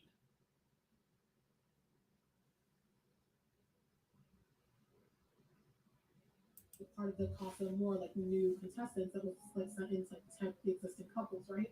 And she turned so many of the dudes' heads. Like she literally broke up an existing couple, like created tea with like the other like this other couple. It was really a mess. And I was rejoicing in my seat. I was like, finally, we're gonna have a Black woman like coming in, stirring things up, like stirring the pot. Like it's really about to be live. Like this is what I've been waiting for. We damn near didn't see head or tail of Homegirl after the tea cooled until she left the villa. It's like before season 6, like they only wanted like background Black people. And I know that sounds crazy, but like I literally think that like if a Black woman wasn't being like this wise, like matching. Once again, I don't watch the show, so we're taking our word for this. There was nothing like the producers found no value in her story, like what she was doing, like how she was navigating around the villa. Like it literally seemed like that just wasn't interesting enough for TV, and like especially if she got into a relationship, and that doesn't seem like a big deal. Like oh, it's like okay, like they're just not covering her. But that translates into like appeal with the public or like the amount of Instagram followers that they got, which again doesn't sound important. But once they leave, that's how they get like opportunities and brand deals. Like it literally is like a domino effect. But then season 6 came around, and like a lot of these issues were actually solved. Like I was shocked at like the amount of change that came from season 6. 1, send in a man whose preference or type is Black women. Check. 2, actually find these connections so that they can like rise in the scene with the public. But yeah. Men's preference is always going to be beautiful women. That's it. That's all. A man's preference is going to be beautiful women. That is why in the season that you was talking about, when they were like, you know, the guy's preference is this or that or et cetera, et cetera, et cetera. And then that Black chick with the collarbone and stuff and the cheekbones, you know, the one that just gave a description of, you know, when she came in, all that I like blonde hair, blue eyes went out the window. You know, and they like, yeah, I like whatever color her hair is and whatever color her eyes are. Like it goes out the window when an attractive woman, you know, walks into the room. Like, yeah, man, you have a list, but you toss that list out when women have qualities that you forgot to list or something, but you just know that you like it. You know, that goes out the window quick. Now, something I'm looking up right quick. Give me a second. Like, I feel like a lot went right season 6. Like, I thought that was a great example of how to, like, not only just use diversity as, like, all right, we're just going to sprinkle in some diversity. No, but, like, a great way to kind of, like, inclusive. And there's definitely a long way to go. Like, don't get me wrong. I think that, like, I don't think there's ever been, like, an AAPI woman on Love Island. I mean, like, comment down. I don't know what AAPI is. I is. really can't think of one. There's also not much, like, body diversity as well. Like, we don't see, like, a wide range of, like, And there we go.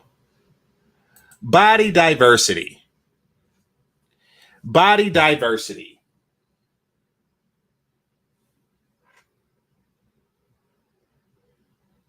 Just admit it. You want to see more fat bitches there. Say what you're thinking. Say what's on your mind. You want to see a bunch of fat bitches there.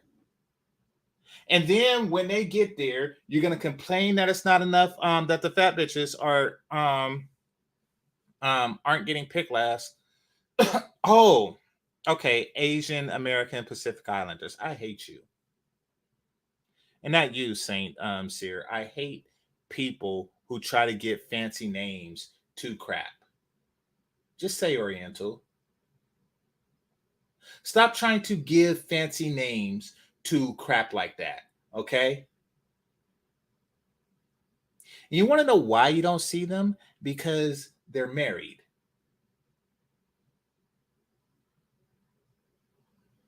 That's why you don't see them. You don't see them because they're married. By the time they're 22 or however old those chicks are standing around looking for penis and attention, these chicks are married. So yes, I hate you for a number of reasons. I hate it when people say people of color. This is a person of color.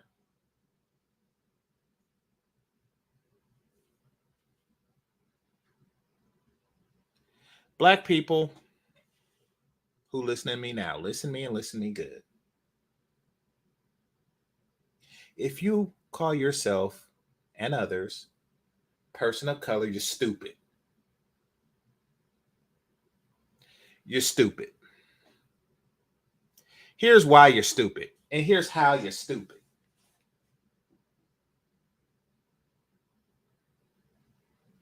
You went from the N word with the hard R to Negro to colored to Afro-American to African-American and then back to colored again.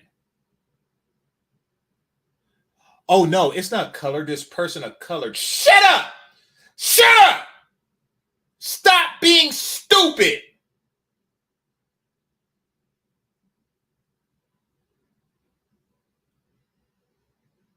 It's not colored, it's a person of color. Shut up. Shut up. Shut up. I wish I was Wolverine. I wish Wolverine would just extract his claws and smack you. That is stupid. You're black.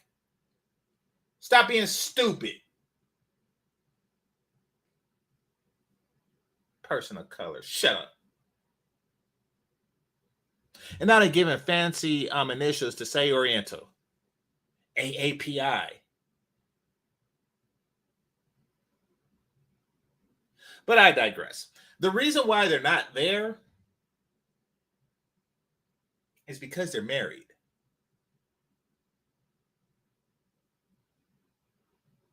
You see, relationships is not a game to adult-minded people. And Asians are very, very, very adult-minded.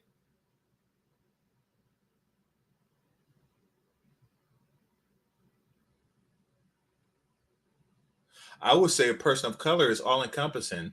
No, No, a person of color is a fancy way of saying not white people.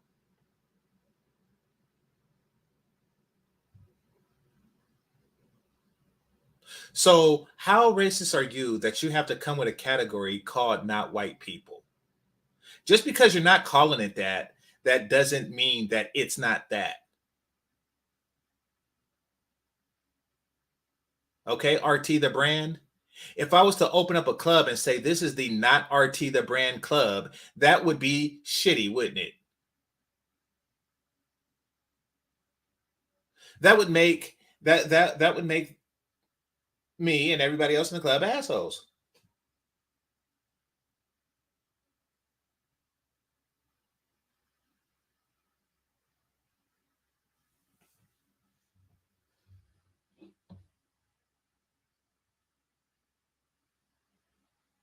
Body type is really just like six packs and like skinny minis for this new season. I'm going to be watching with bated breath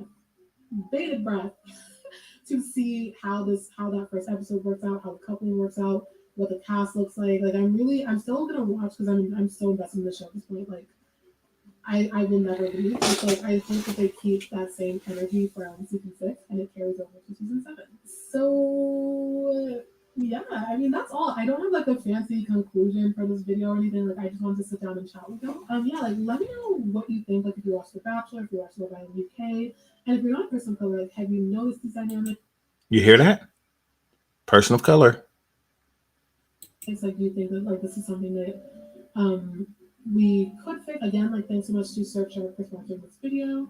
And yeah, like I'll see you all next time. Bye.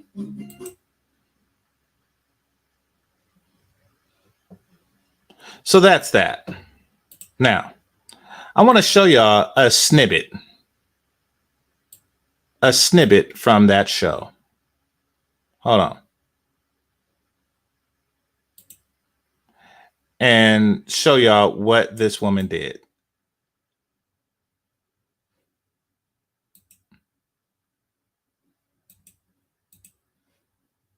Here we're going to go to present and this.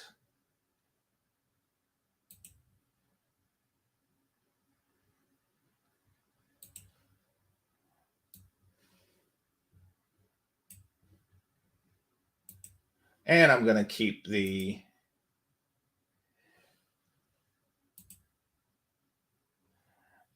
it off. All right. This is a contestant. She is taking her wig off on the show. And remember how I told y'all before, hit the like button, how the white girls clap and they give you that Jared treatment? This is the Jared treatment. You are in competition. You are in competition and you took your wig off. And you looking like that. Seeing your deodorant and crap. And even the black girl, this is why you stay losing. This is why you stay losing. And yes, she did lose. She lost. Why? Because she is standing up there with 2.5 centimeters of hair.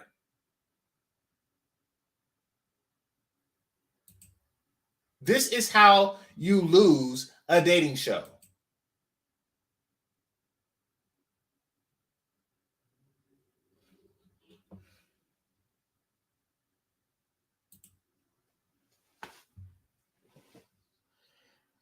Can't make that up.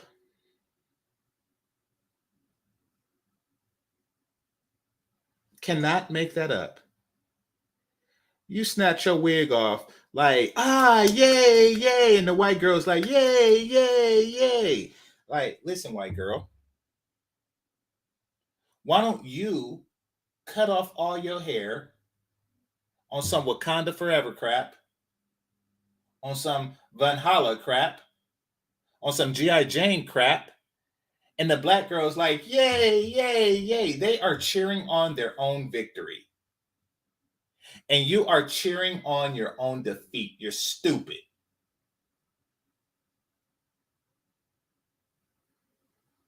You go, girl. You are stupid. You follow them blindly to a path of stupidity, and you have for quite some time.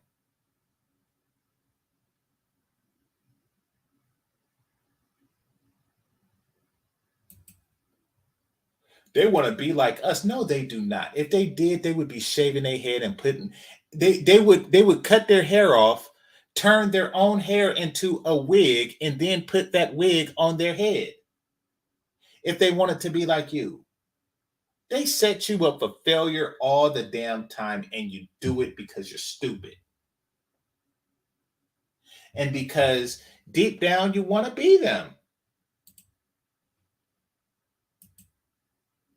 You are doing anything for their validation. You are not going to win that way. And you will never win until you stop trying to be them and start working to being better than them.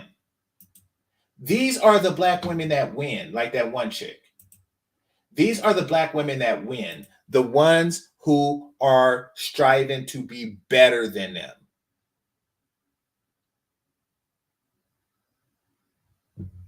Same with black men. Black men need to become Asian men with bigger dicks.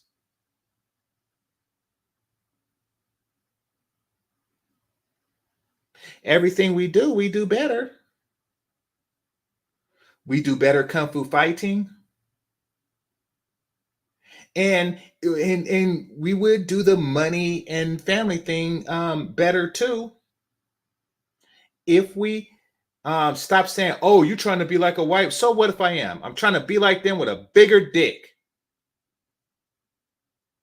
Black men, you need to be Asian men with bigger dicks.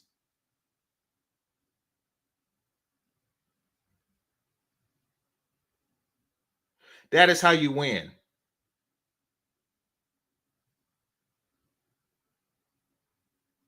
That's how I win. Been competing with whites, Asians all my life, like I say.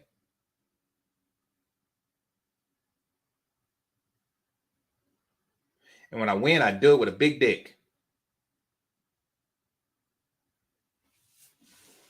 God damn it. All right, let me play this last one. To be completely honest with y'all, I'm not mad at the.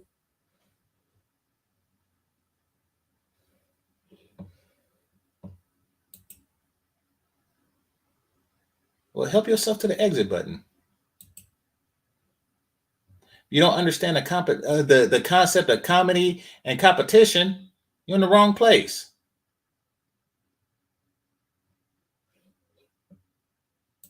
All right. Now, I saved the most interesting for last.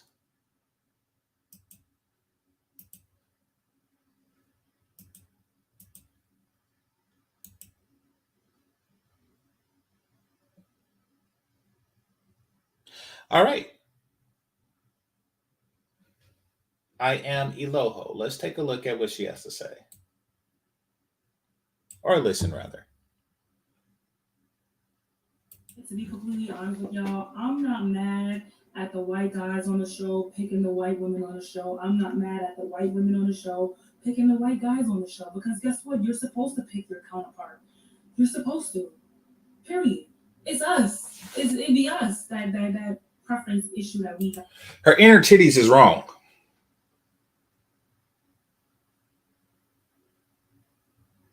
Y'all know I was telling you before how much I like the inside part of the titties, but hers is incorrect.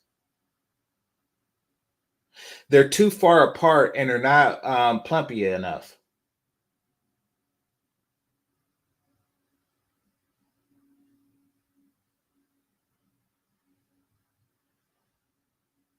It's incorrect. I'm not saying this out of hatred for you or anything like that.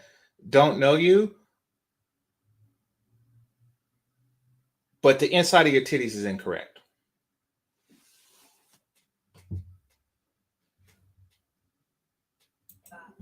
It's us. Asians love on Asians. Hispanics love on Hispanics. Jews love on Jews. Whites love on whites. And blacks love on everybody else.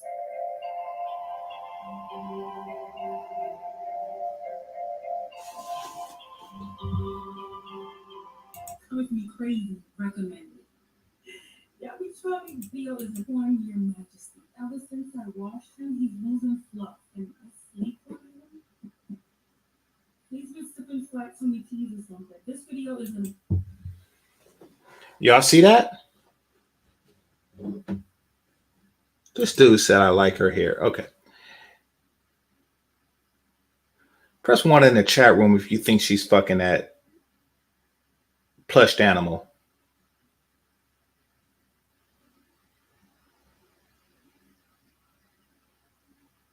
Press 1 in the chat room if you think that at some point in her lonely life, she fucked that big round pig looking thing with the horn on the top of it.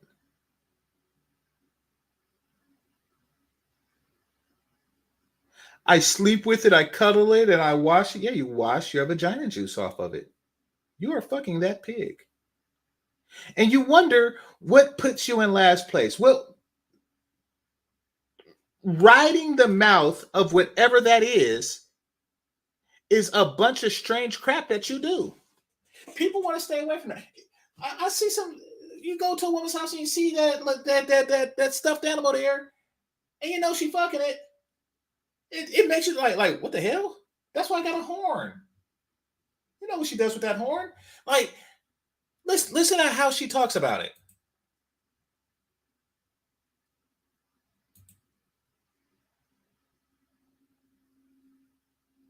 Hold on. Technicals.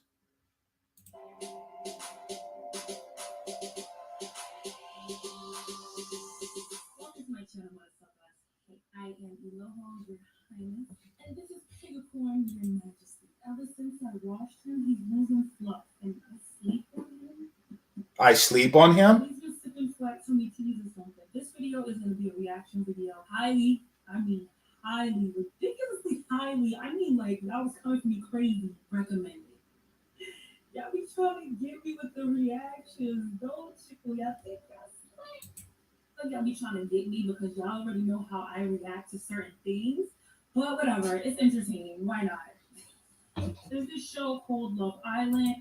Okay, you got people saying she's cute, real hair, etc., etc., etc., etc., etc., etc. So y'all obviously have a thing for her. Wait until the end. If you think you love her now, wait until the end, though. Wait until the end. Do not leave. Y'all must see the ending. I'm not going to say nothing. And you guys have been asking me to react to this episode or clip from Love Island. Now, I don't watch TV. The last time I watched like love gaming shows was Flavor of Love or Flavor Flav and all the other ones. Matter of fact, I saw all the spin-offs as well. So I saw Ruling Chance, I saw I Love New York, all the spin-offs from the original. You gotta pay homage. I'm pretty sure there was somebody before him, but after that, that's when it started becoming like a thing. Okay. And you know I'm coming through with the looks, the facts, and the tea. Period. That's it. So I've never seen this show, never heard of it, don't know the characters. I tried to watch I did watch some seasons, some previous seasons, so I saw 2017 and 2018. I did pull up some articles just to give us more information. I haven't read anything or seen anything. She's going to keep this stuffed animal there the whole show. So just to give you some context, I have a friend who works for the local utility company here in California. I'll just say PG&E, right?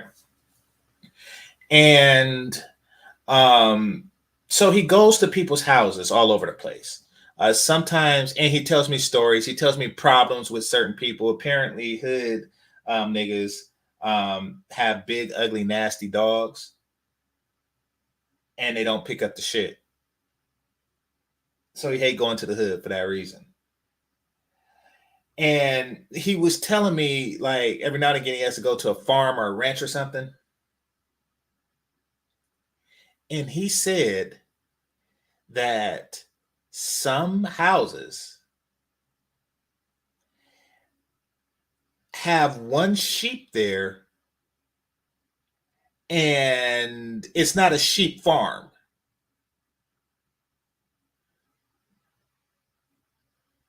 So use your imagination on why he said that. And the reason why I brought that up is because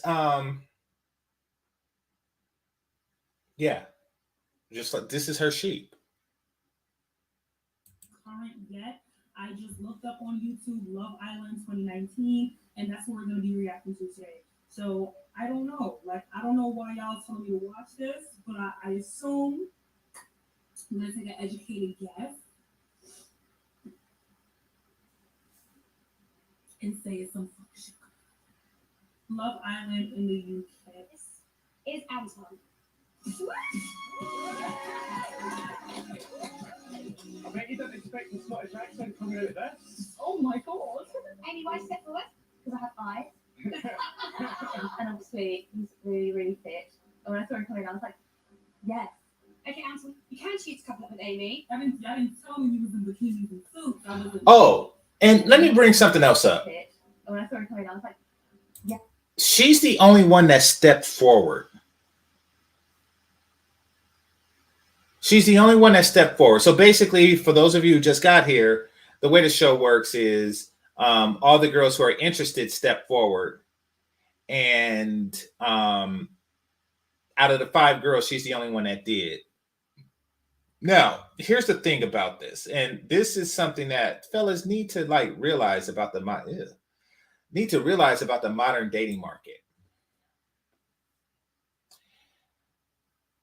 As a straight man, I don't know the details of why the other girls didn't step forward and really don't care. But I will say this. He is as attractive as he can possibly be. So any fault that they find in him, on him, any physical fault that they find with him is something that he can't change. Like he can't improve his body or anything like that any more than he already has. At least not in any way that I'm aware of. You know, there's nothing more he can do to improve his physical appearance. Once you have reached off-shirt nigga status, then you are doing your best. Why am I saying this? Because there's a contingent of people who... Damn it. Okay. There's a contingent of people who feel that if you have problems, complaints, or concerns, it's because you need to step your game up.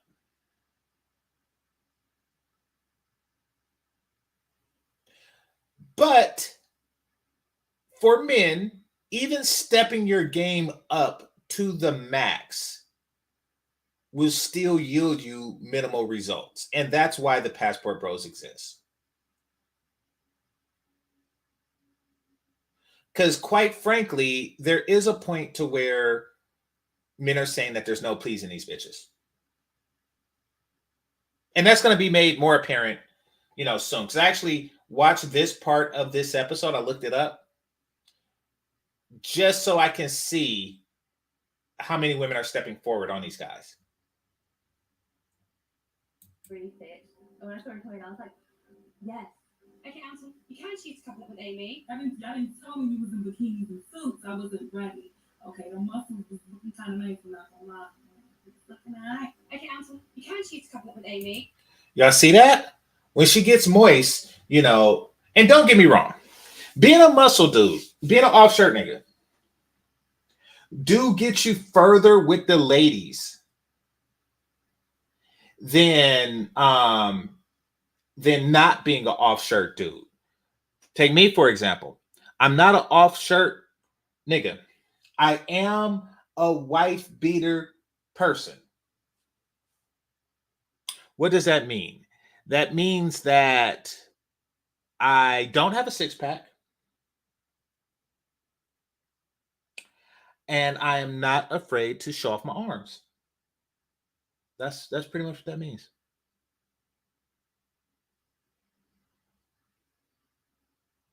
I show off my pecs. I can show off my pecs, but no, I don't have a six pack. I'm not like this dude, you know. So yeah.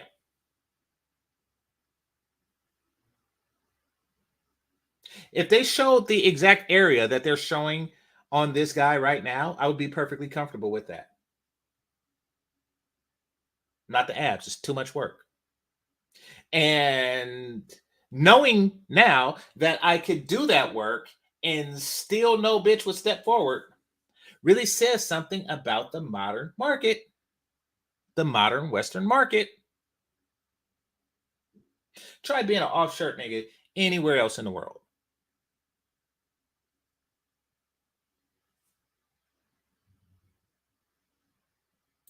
However, you can couple up with any of the 4 girls that didn't step forward as well. The choice is down to you.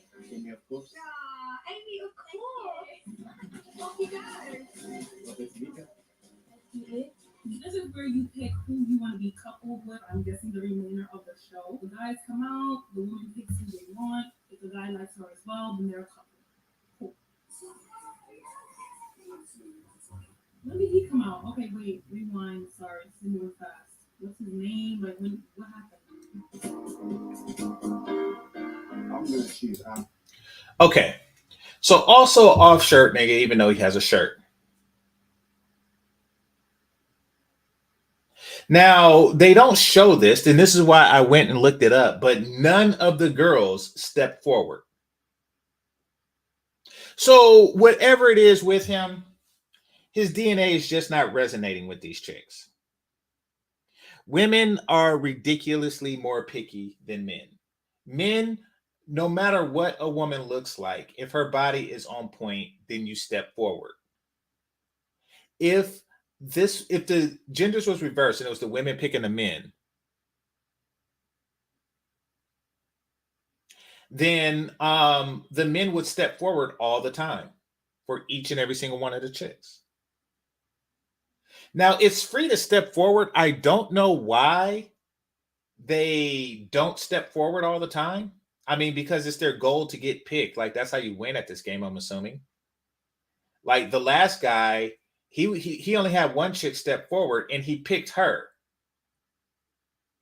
So it's like, listen, if you want to get picked, then you step forward. Now, this chick here is complaining that the black girl was selected last, but here the black guy is selected last, meaning that none of the girls picked him. Oh, but it don't matter because he's a guy. These women are perfectly comfortable rejecting chicks, and they hate being rejected. The hypocrisy. Are rejecting dudes, but they hate being rejected.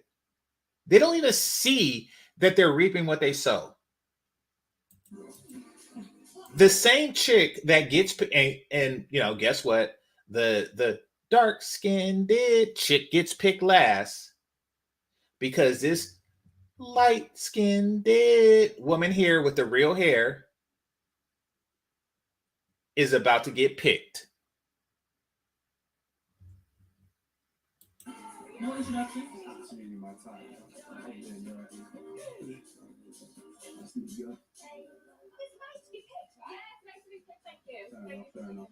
You can stand a little bit closer together if you want. Okay, so it looks like there was a. She really is not feeling this nigga. Like, and she is making it apparent, and it's going to get worse. It's going to get worse. That she's making it clear, I am not feeling this nigga whatsoever at all.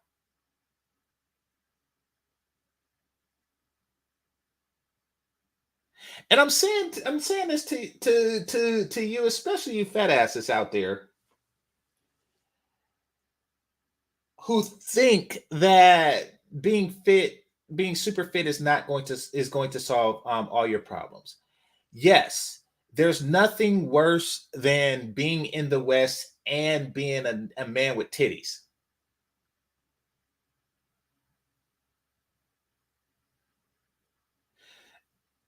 Don't be in the West and be a man with titties. But a lot of regular non-titty guys are looking at off-shirt dudes and assuming that he gets all the women. He don't. He don't. You are not 1,000 sit-ups away from solving the problem. The problems is much deeper than that.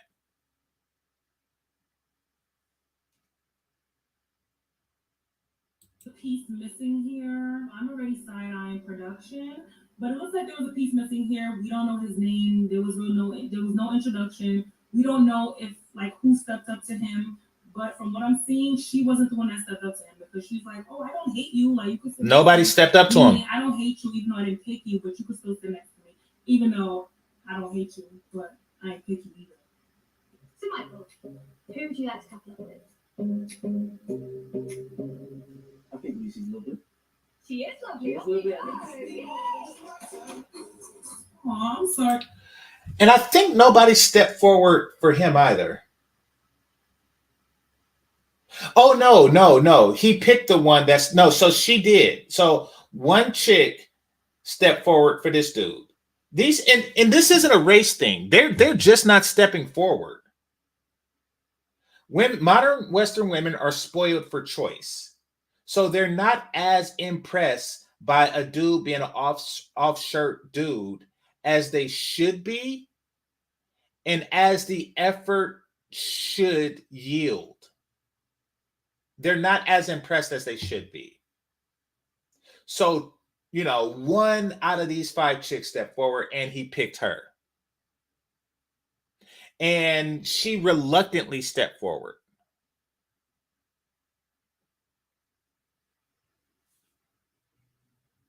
These accents, Jesus Christ. Why can't we have those accents? Like, well, I can play it off, but I'm just saying, like, I want to be called lovely. You look really nice together. I think I'm helping Lucy. I'm sorry. I really am. Oh, they picked Lucy. So both of them picked Lucy, and she said, I'm sorry. So she gets to choose. Now, what's interesting here is that this white chick stepped forward for this white dude just now. And so if you come later, you have the ability to just take the next nigga's bitch, basically. So for this white dude, 3 of the girls stepped forward, including the dark-skinned black girl. But he decided to not go with the single dark-skinned black girl and snatch this dude's bitch. Is essentially what happened.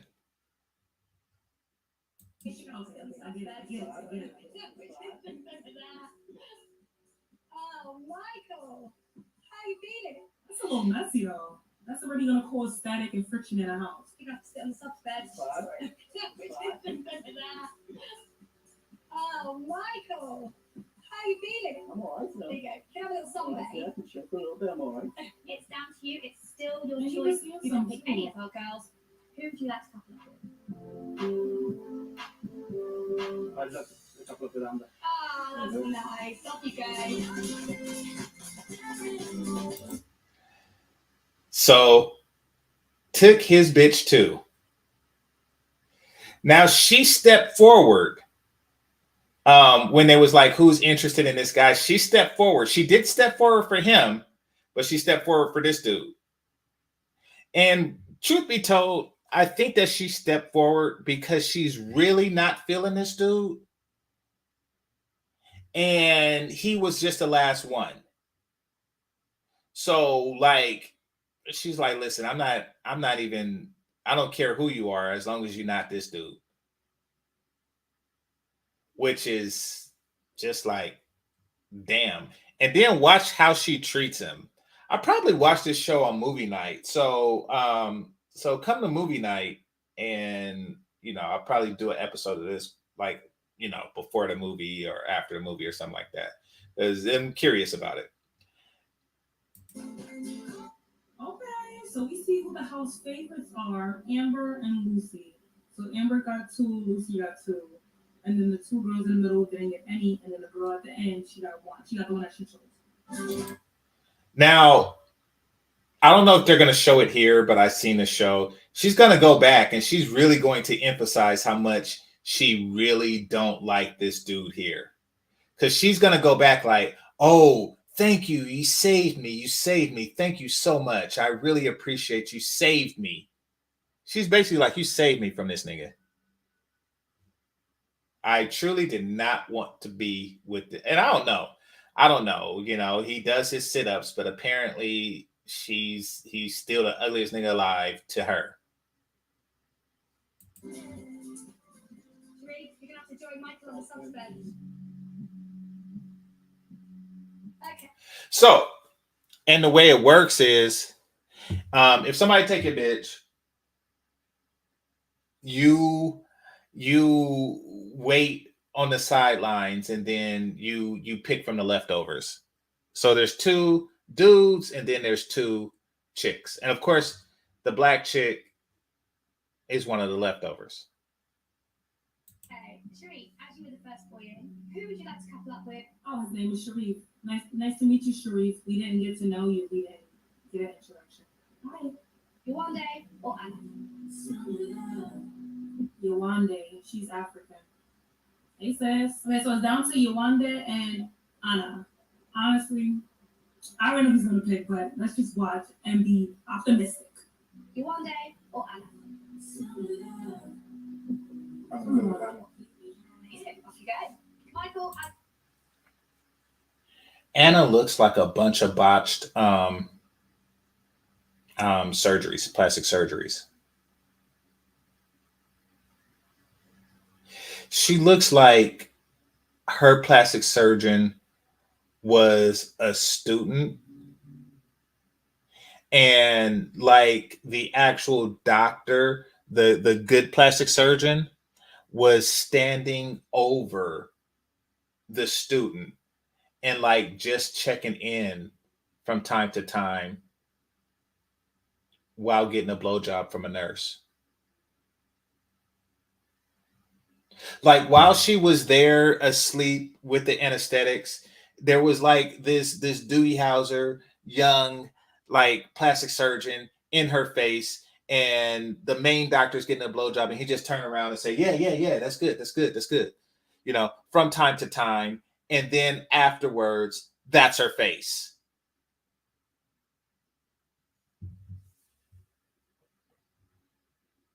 Somebody said the actual doc FaceTime that surgery. the last single guy, you are coupled up with the last single girl, Yewande. Off you go. And the way he said it, the way that she said it, and as the last person, you are stuck with the last chick. Is essentially like you're stuck with this. This is what it feels like. I always wondered what it felt like for the team that got me on it in elementary school. By junior high and stuff, I didn't even try anymore.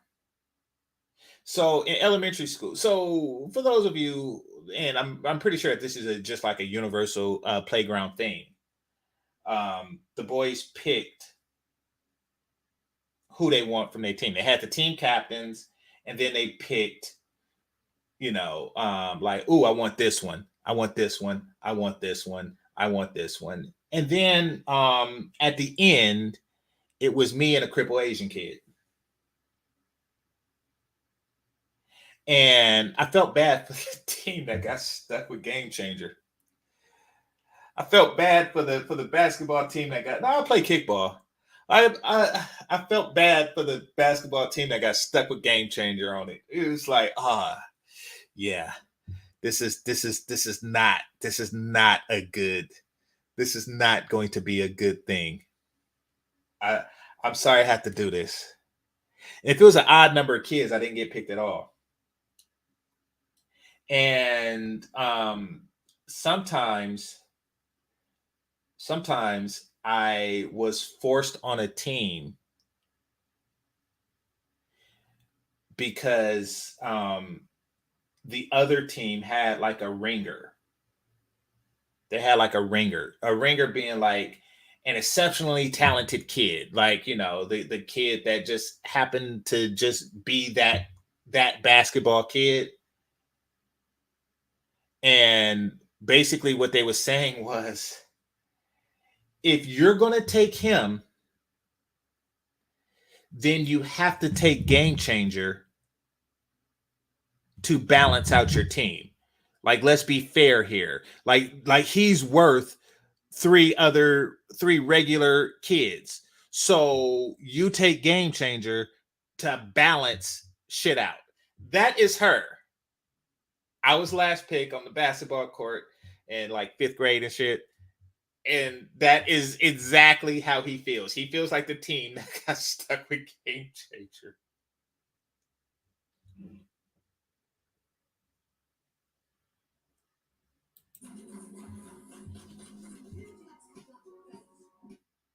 It's just me. You are free to do whatever you want to do. Me personally, I would never, ever go on a dating show where it's predominantly white women and white men. That's just me. That's not my dating circle. That's not, no, I'm not doing that. You would have to actually pay me for that. If you pay me a good pretty coin, I'll get on and act like I love y'all motherfuckers, but yeah. That's what they all are doing. Serious? To sit up there and be picked over? No. Not tonight.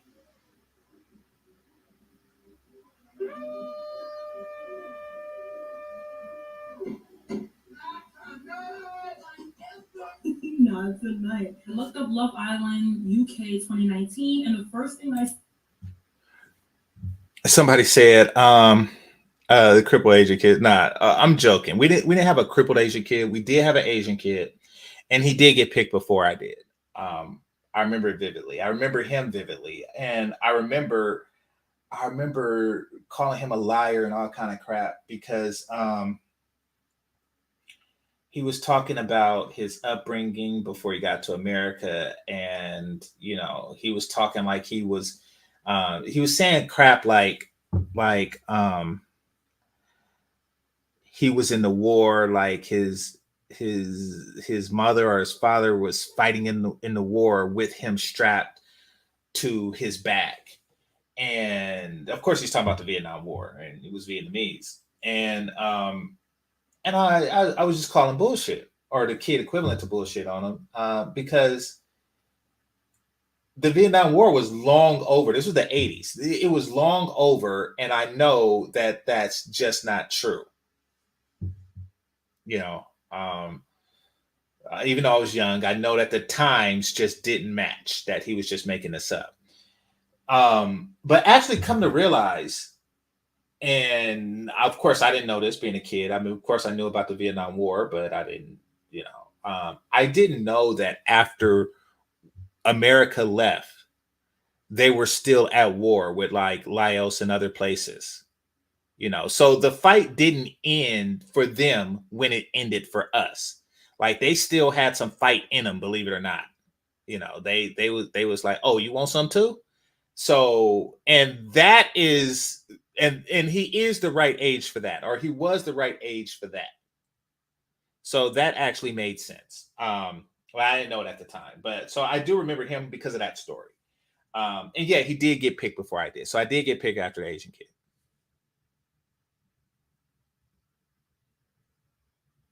So it is an article titled "There's a Big Reoccurring Problem on Love Island, and we should all be talking about it."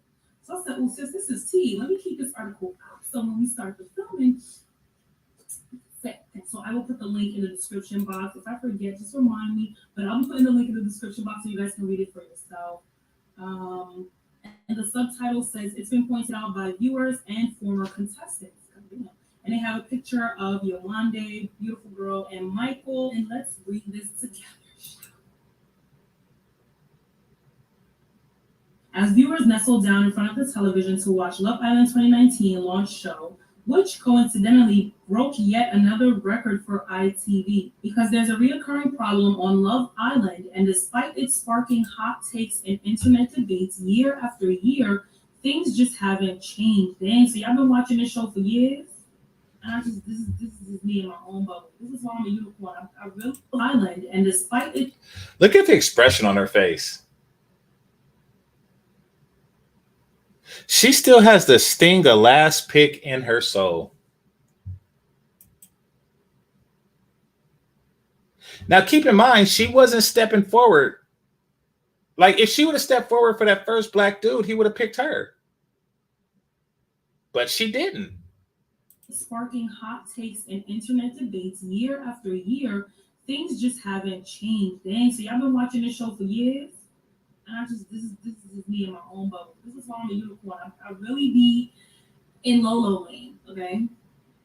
Never heard of it. Anyway, so it says the diversity issue has been picked at and picked at, but even when producers do provide inclusivity, hold on, is this inclusive? Is this the producers providing inclusivity?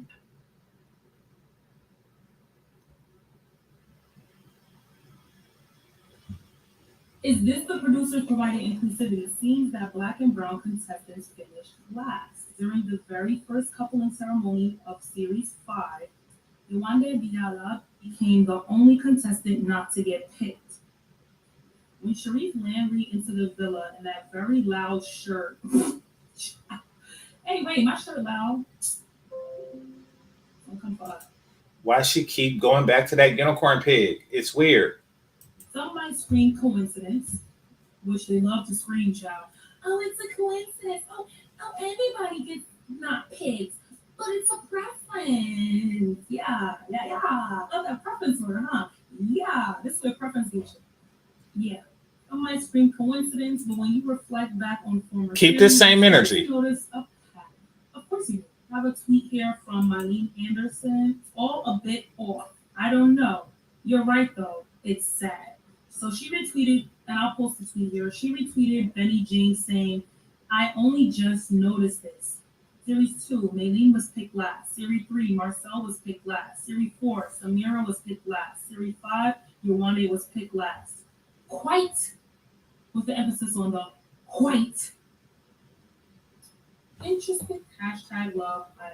You might remember that nobody wanted to couple up with Marcel when he first entered the villa either. In a written piece for Metro, the Blazing Squad star described it as the worst day of my entire Love Island experience.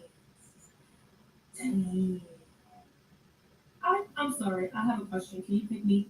Why are, and this, I'm just curious, like, do y'all really believe, all right, I'm gonna keep it. And once again, I watched enough of it to notice that it's not a black thing with the guys and nobody stepping forward. These bitches are just stuck up as hell. Like, I'm gonna just put it out there. Like, it costs you nothing to just step forward, you know.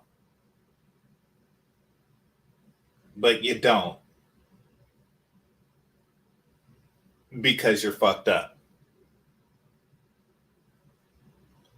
I mean, theoretically, each of you could step forward, you know, each time. But you don't. Because I don't want to offend nobody. He goes on to say, I was the first boy presented to the woman and no one stepped forward, he recalled. I was thinking to myself, what the hell have I walked into? I'm a super confident guy, but that hit me really hard. Oh, wow. That hit you really hard. See, you hear the sarcasm in her voice? He was just as rejected. He was rejected by all 5 girls, just like the black chick was rejected by all 5 guys. But he gets met with sarcasm like, oh, wow, it's really hard. Bitch!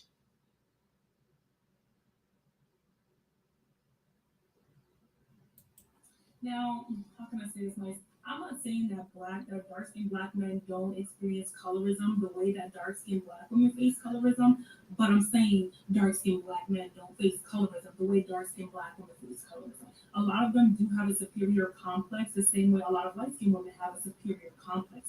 And when you pull the rug underneath someone's feet that has a superior complex, girl. Oh. She is fucking that pig. And furthermore, she's basically saying that we deserve, that dark-skinned men, black men, I'm brown-skinned, dark-skinned black men deserve to be treated like shit. Because they all walk around with like this superiority complex. See, they're always trying to take you down a peg or two. Always. And they want you to uplift them while they try to depeg you. A whole peg. So now y'all see what we. Oh, so now you get it. Okay. But see, when dark-skinned black women say something about colorism and y'all have a superior complexes, no, it's just a preference. That's just what he prefers. That was his choice. Superior complex? It's not a matter of superiority or inferiority when you're dealing with opposite genders. What is he saying? My titty's bigger than yours or something?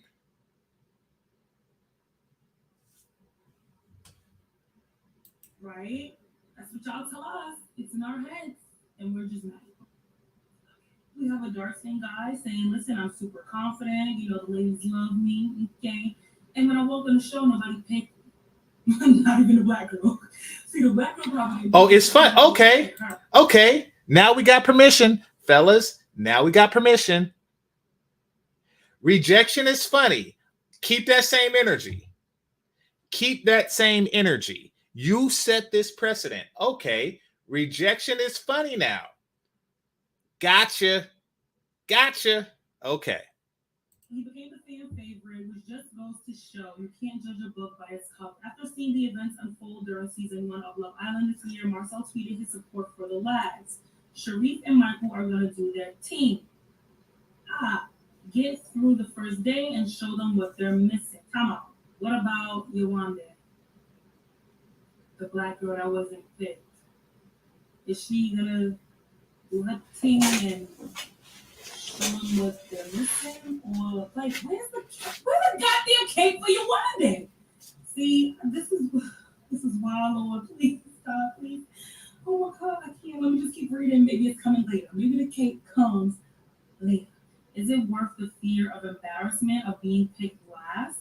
Or worse, becoming the subject of racist social media trolling? There's no getting away from the fact that black women's natural hair is underrepresented in mainstream media. Okay, and that is true. But that doesn't and shouldn't define a black woman's choice when it comes to how she decides to style her hair, wig, weave, or natural. It's a personal preference. Now, I won't say this. People need to stop making it seem like black women are the only women that wear wigs, that wear weaves, that wear extensions. Okay? Listen real closely. A lot of times these Beckys that y'all think, oh yeah, that's her hair. Yeah, get in there, just like that. It's clippy. Okay? I do agree that black women's hair is not represented, but to be honest with you, imagine if they did have your natural hair out. If you think you wasn't getting picked now, you wear your natural hair out. Now, it is funny because the light-skinned woman that did get, by the way, thank you, Charles M. Well, no, you use your real name. So thank you, Charles Merchant, for the Cash App. Greatly appreciate you, brother. By the way, yeah, Cash App. So, yeah, I appreciate all Cash Apps and Super Chats. Greatly appreciate you. Greatly appreciate all my channel members and those who contribute to the show. Appreciate you all. So Charles M says, yeah, okay. So greatly appreciate you.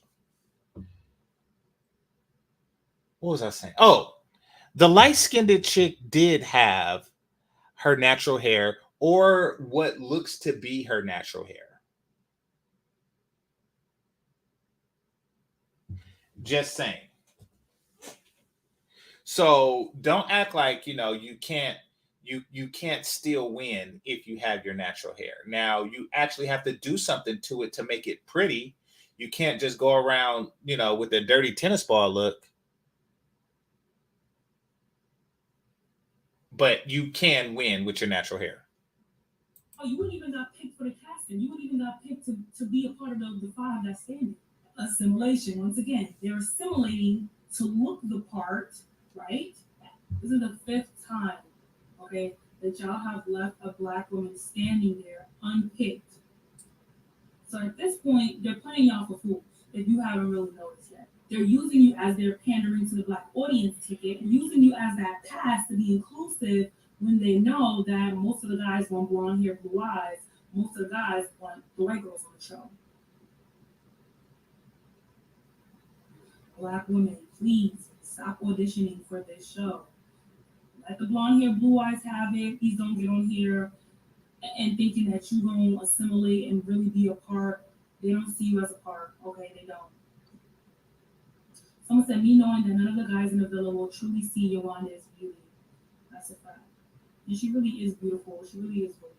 Just saw a lot of tweets saying, like, oh, where's Yolanda? Like, why are we not seeing her? Why isn't she getting camera time? Now, that's another way that shows you that they really don't want y'all on this show. One, they just throw you there because they know nobody's going to pick you, and it's really just going to be a joke and a slap in your face just to say, hey, see, we did pick you, but nobody wants you. Yeah, because you're not as hot as the blonde girls who also have weave. And this really shows their deep fear. They have a deep, deep fear inside them, and that is losing to white women. So they fear competing with them. And they never want to put their best foot forward and their best hair forward because they know it's going to be stepped on.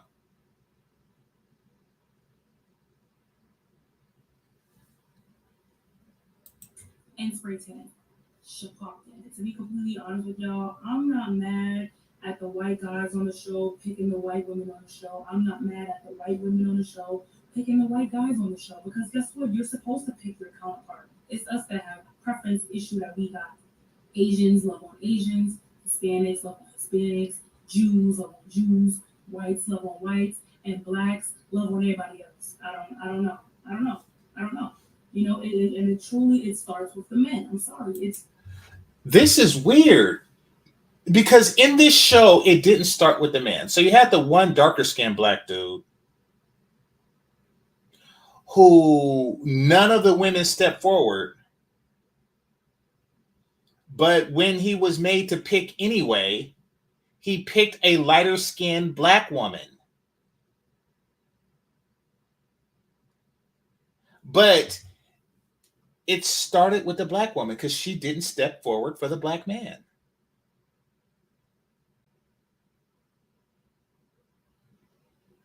The Black woman didn't step forward for the Black man. It's like, oh, white people love on white people and Black people. Well, she wasn't loving on him. So he should love on her. And then when he tried to love on another Black woman, she dissed the fuck out of him.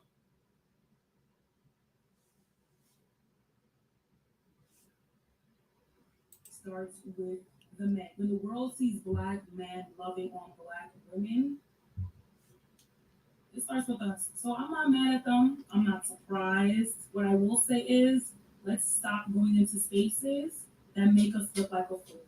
So, I see why y'all recommended this to me because now I got a headache. I see why. But y'all let me know what y'all think. Okay? Were you surprised by the choices of the contestants? Were you surprised that the unambiguous dark-skinned Black women were never chosen? Are you really surprised? Make sure you thumbs up this video. Now, I want everybody who I was telling earlier, the ones who was like, she's pretty, this, and this. I think Daryl was one of them. But all of you, I want y'all to pay close attention. If you were just listening, I want you to watch. Because this is what I was telling you to wait for. Get rid of that person. This is what I was telling you to wait for. So, yeah. This is the moment of truth. There we go. All right. check out some of my other uploads if you're bored. I have a lot of content. I would love to hear you guys' opinion. Subscribe to my channel so that you never miss an upload. Like, why would you want to miss this? Like, why would you want to miss this? Like, we'll see you down in the comment section. Bye. Hey. Give your king a shout out.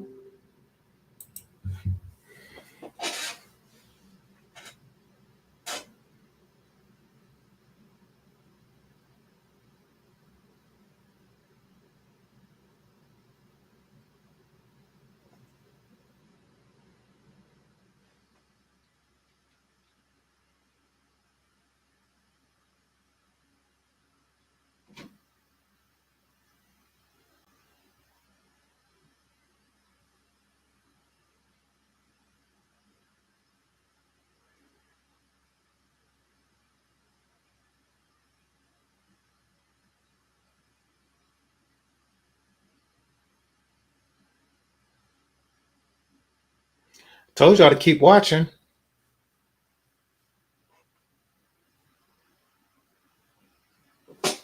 Told y'all to keep watching.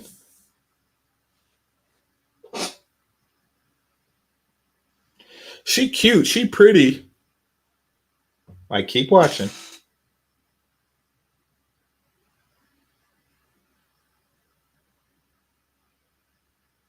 She has qualities that I like. Keep watching.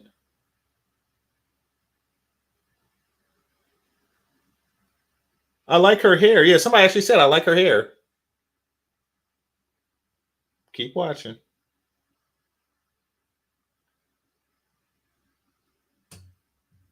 This is why you're picked last.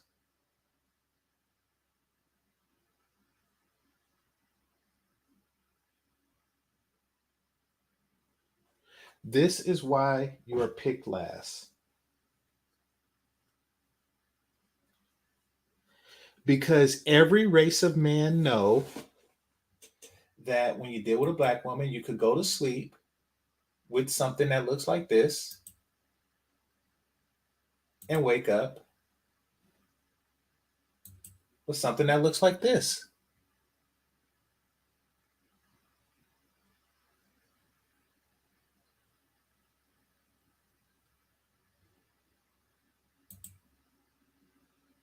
This is how you stay losing.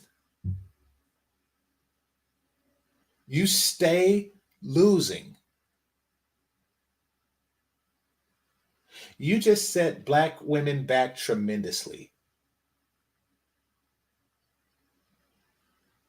Because there are guys in my very chat room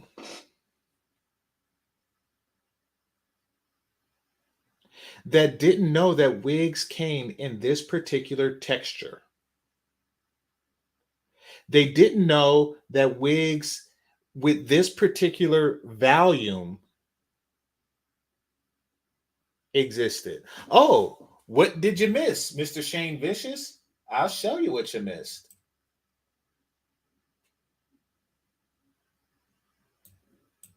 Why would you want to miss this? Like, we'll see you down in the comment section. Bye. Hey. That's what you missed.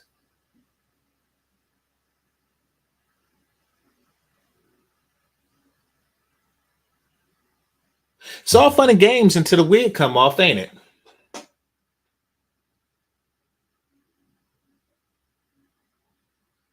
It's all raspberries and cream until the wigs come off.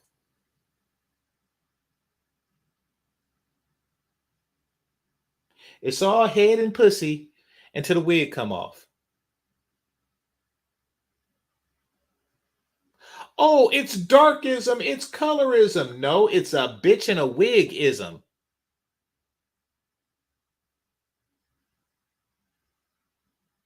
With a stocking cap on that.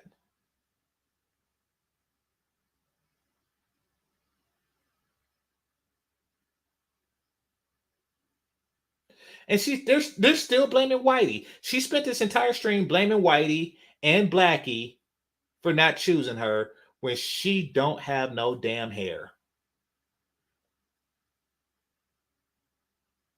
And she's seen nothing wrong with it. This had nothing to do with the show. So 16 minutes and 33 seconds into the show, she decided to just take her wig off and let her head breathe.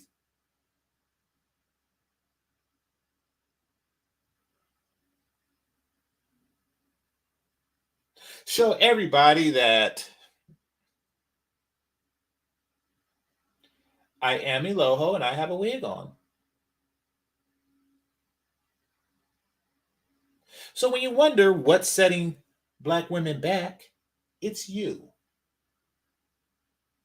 You with your hundreds of thousands of subscribers and your bald head.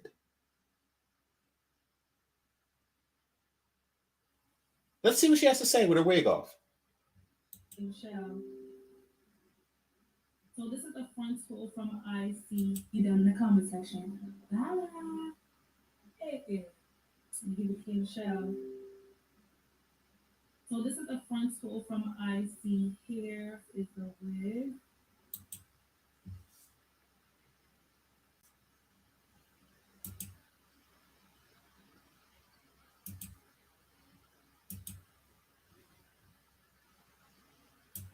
Like, why would you want to miss this? Like, we'll see you down in the comment section. Bye.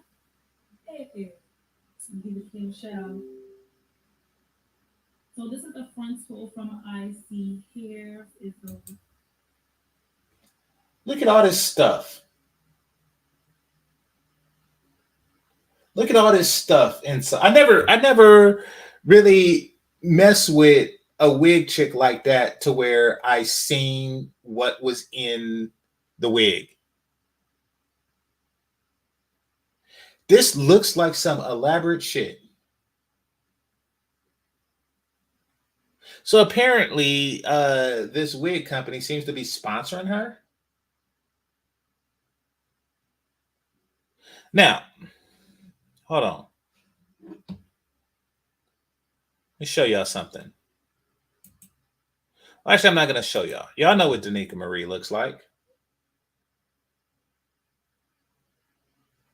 And what does she sponsor? She sponsors something called Alpha Juice. In fact, it was her that I contacted on Instagram when I started getting all these weird people trying to sponsor me. Because she's the only person I know of that I have their Instagram that has sponsors.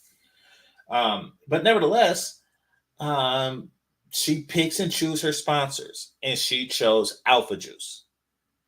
It's apparently something that she likes, something that she drinks, and she says that it brings like radiance to her skin.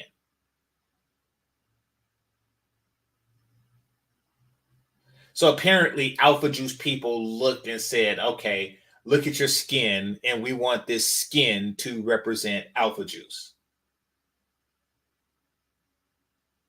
What does it say when they look at you and they say, put our wig on? You look like a bitch that wears her wig.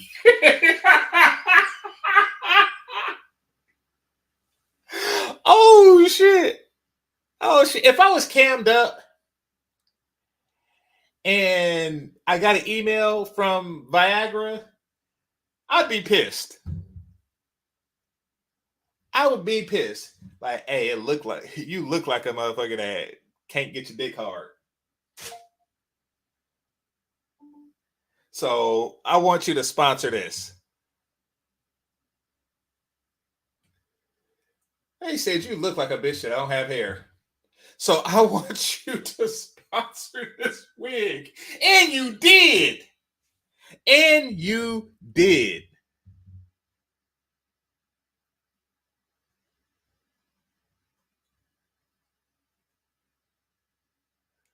Hold on, I had a super sticker. First one of the day. Damn, y'all cheap. Well, I'm not gonna say cheap, but yeah, y'all. It's easy to forget and overlook that, you know, that we're doing this for y'all. But Barry Hamilton didn't, and greatly appreciate you, brother.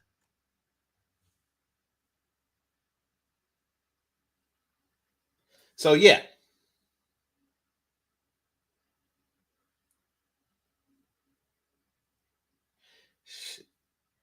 wig people said, you know something, you look like, we want you to be the face of our product, and you took it.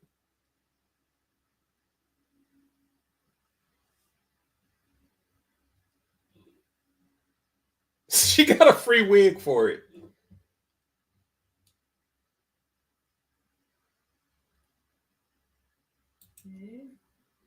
And this wig is 150% density. You can get 100% density. It's so much. 150% density.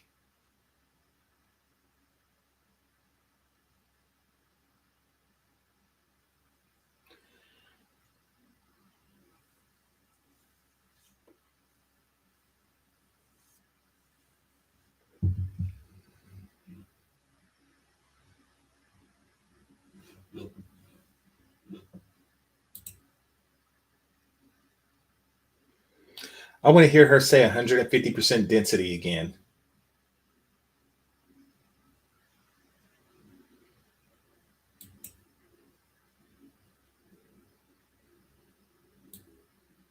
So this is the front scroll from IC. Here is the wig. And this wig is 150% density. I don't know why that's so interesting to me. I want to hear one more time. And you don't need nothing heavy on your head. And boom, shakalaka, shakalaka.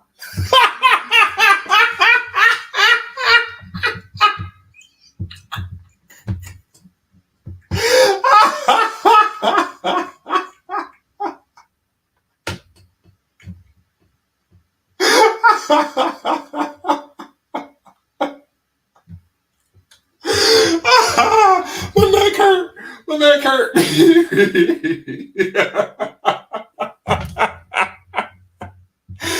Oh my God.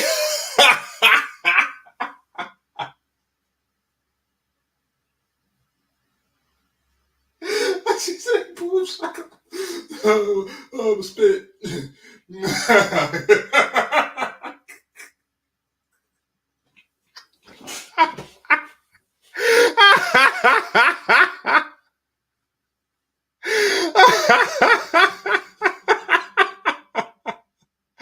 Oh, I can't breathe. I can't.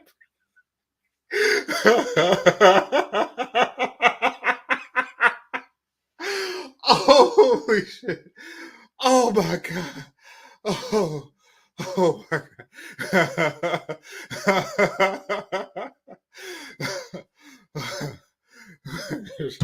Oh God.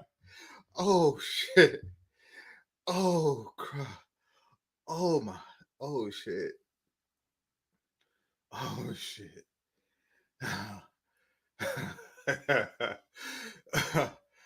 Oh damn. Damn. She said boom shakalaka. Oh crap. Oh shit. Oh damn. Damn, that was funny. That was funny as hell. Oh shit. Damn. She popped it on his head, boom shakalaka. Oh shit.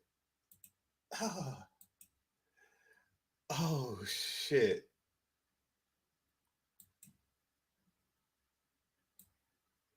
This video. Check out some of my other uploads if you're bored. I have a lot of content. I would love to hear you guys' opinion. Subscribe to my channel so that you never miss an upload. Like, why would you want to miss this? Like, why would you want to miss this? Like, we'll see you down in the comment section. Bye. Hey. Let me give the king a shout out. So this is the front scroll from IC. Here is the wig. And this wig is 150% density. You can get 100% density. It's summertime, and you don't need nothing heavy on your head. And boom, shakalaka, shakalaka, shakalaka. I will have the details for this natural texture wig in the description box, so be sure to check it out, and I'll see you later. Okay. I'm all laughed out. I am all laughed out.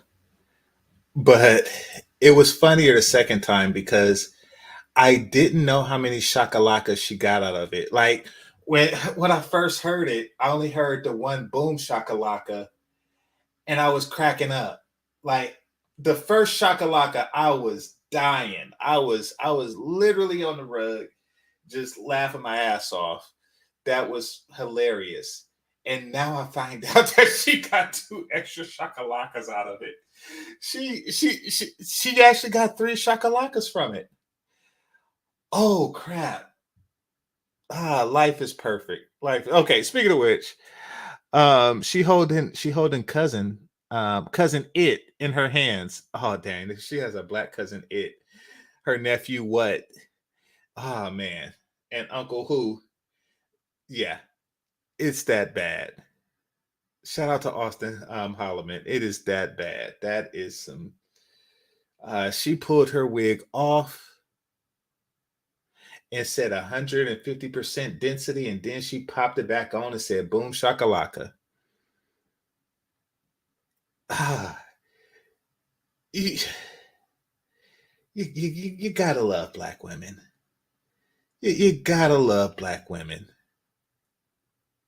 You just have to. Because you do.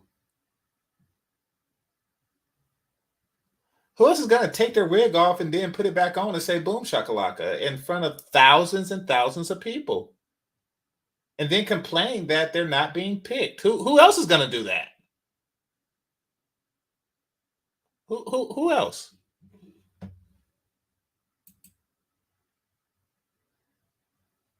So anyway, I want to thank the Cash Apps and Super Chats, managers and moderators, those who are listening silently, and those who participate in the chat. Make sure you hit that like button on your way out. This is GameChanger 00100. Game over. Peace.